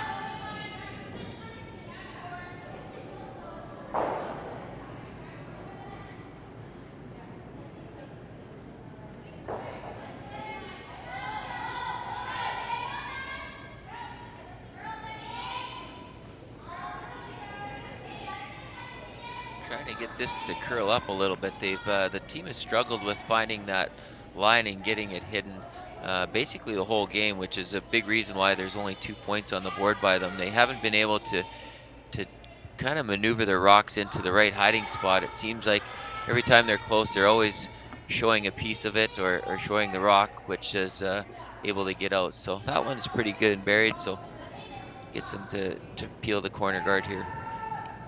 Yeah, if anything, maybe just a little bit sneaking out on the side past the guard, but Tirinzoni will look for the peel and removes the guard, but leaves the shooter as a guard on the other side. Penny Barker with something to work with now. Yellowstone at the top of the forfeit continues to be shot. Penny Barker has second at the back. Looking to perhaps make the hit and roll behind cover. Not really looking for the double. I think if you make the hit and roll in behind, you're probably jamming the top stone, but you'd sit second and third. Shot rock would be open. Yeah, in this situation, they're pretty happy. It might be a yellow rock out front, but it's still a guard and something to get behind and cause a little bit of grief. So Penny will try real hard to get this little roll underneath and start generating some offense and possibilities at a multi-point end. Needs to get past the nose of this stone if she's going to roll underneath. I think they had to go plan B at the end. You didn't want to hit that on the nose. The double attempt probably jams on the red, so they just drive it by, stay in front of that yellow stone. That makes the red difficult for Tirinzoni to remove. She could make a play directly on the back one, or do you play the slash double? And I think that's what they're talking about.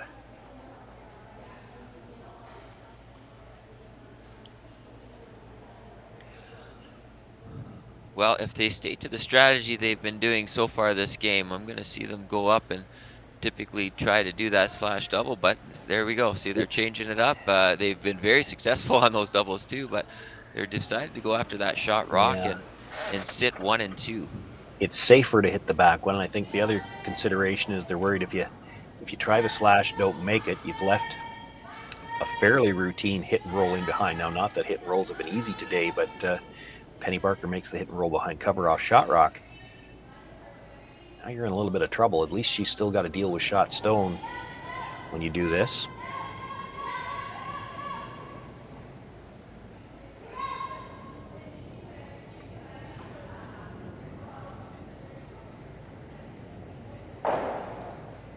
Makes the hit, stays right there.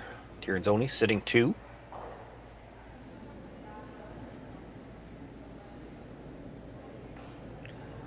Well, Shauna, it's looking like they're looking at making a play already on that red yellow stone.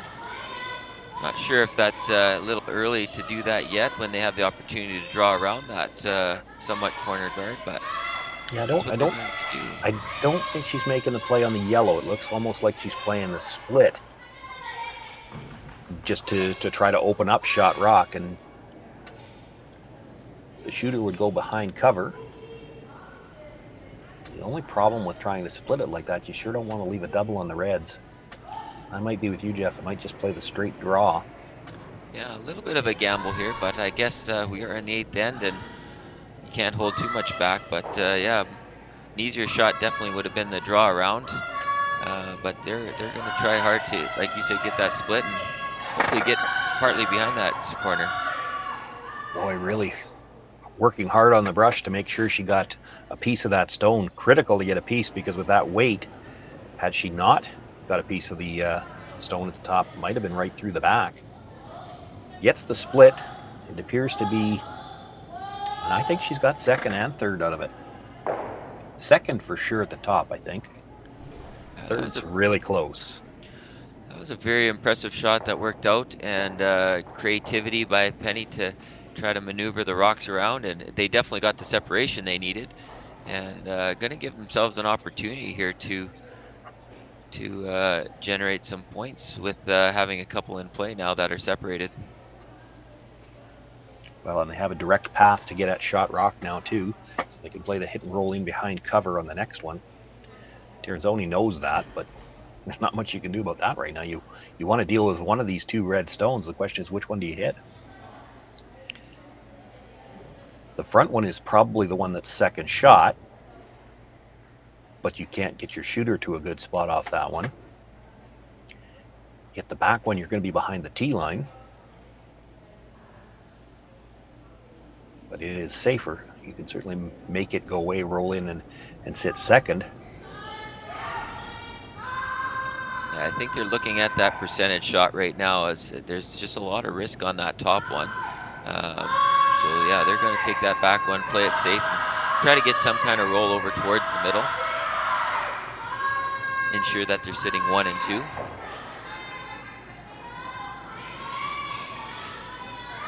Trying to make sure that there are 2 rocks that Penny Barker has to deal with if she's going to bring that one at the top back in.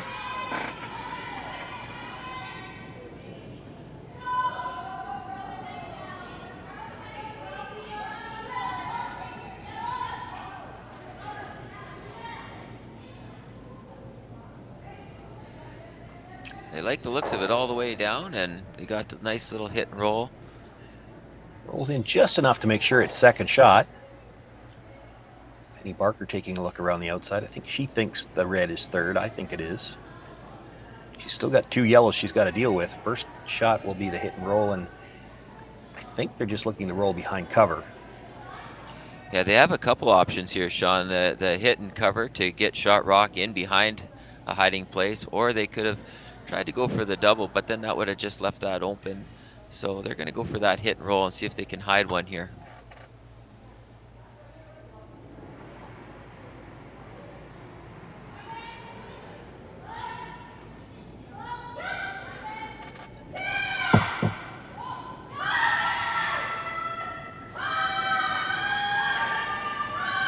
There's some hardcore yelling here, which means it's moving on them pretty good.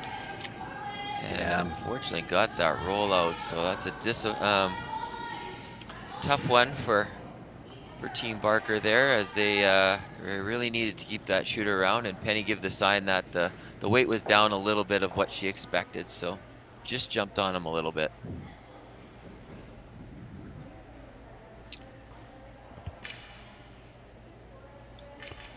Gives Tirinzoni the opportunity to make a play on the lone redstone in play. That rock that we believe is second shot right now, sitting at the top of the 8-foot.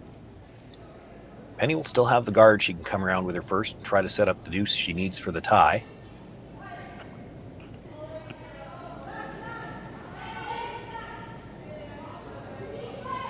With the removal of those other stones, now this is a low risk shot because they don't want to necessarily stick around. They actually will want to just roll this shooter out and just pop it through the middle, which they're successful doing. And now we're running out of hiding spots, so Penny will try her best to get around that yellow corner. Well, you got one hiding spot. That's really all you need. There's only 3 rocks left to come. If you can hide one, That should give you a chance with your last one to get 2.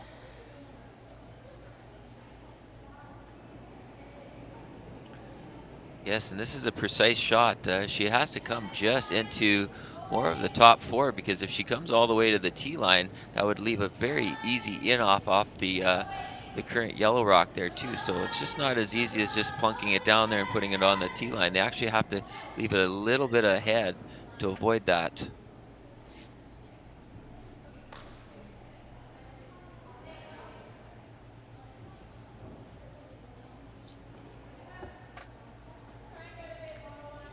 Just getting some last minute talks and making sure that they know the weight, and I don't think it's been toughening up too much, so the weight should be pretty consistent. And now just go through your routine and throw the draw that you've thrown a million times. Penny Barker with her first stone here in the 8th end, trailing by 2, needs them to bury this one to have a chance with her final stone to perhaps put us into extra ends. Well, the sweepers aren't looking at this yet, which means it's a little heavy. They wanted this to curl, but they also are afraid to sweep it just because of the distance of it. And they wanted to sweep it a little bit to bury, but you can't slide far enough back that your second shot, it does come to rest as shot rock. Maybe nibbling the 8 foot, or maybe nibbling the 4 foot, but still partly in the open. Alina Petz can see enough to go after it.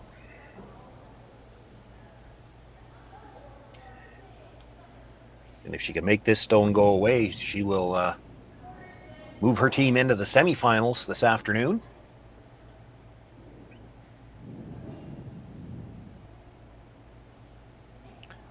not wasting any time in the hack. She knows this shot.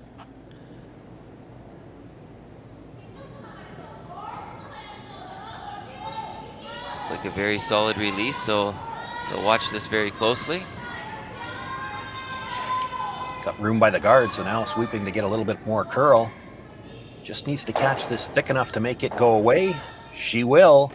That runs Penny Barker out of rocks. Silvana Tirinzoni with the 4-2 win here in this quarterfinal on Sunday morning. They move into the semifinal this afternoon. We want to thank everyone for joining us here this morning on CBC Gem and Sasktel Curling Stadium.